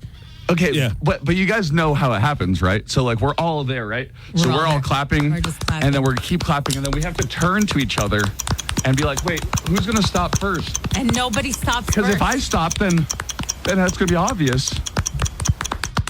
No, I want to stop so badly. When's the last time? I know. Doesn't your hand like kind of hurt after a while? I would just be looking around like, what bizarre We're still universe. clapping. Hey, Joanne, I know you appreciate movies. Yeah, what's up? What was the last movie that you were in the theater for where the crowd, gave applauded at the end of it? Deadpool and Wolverine. Yeah.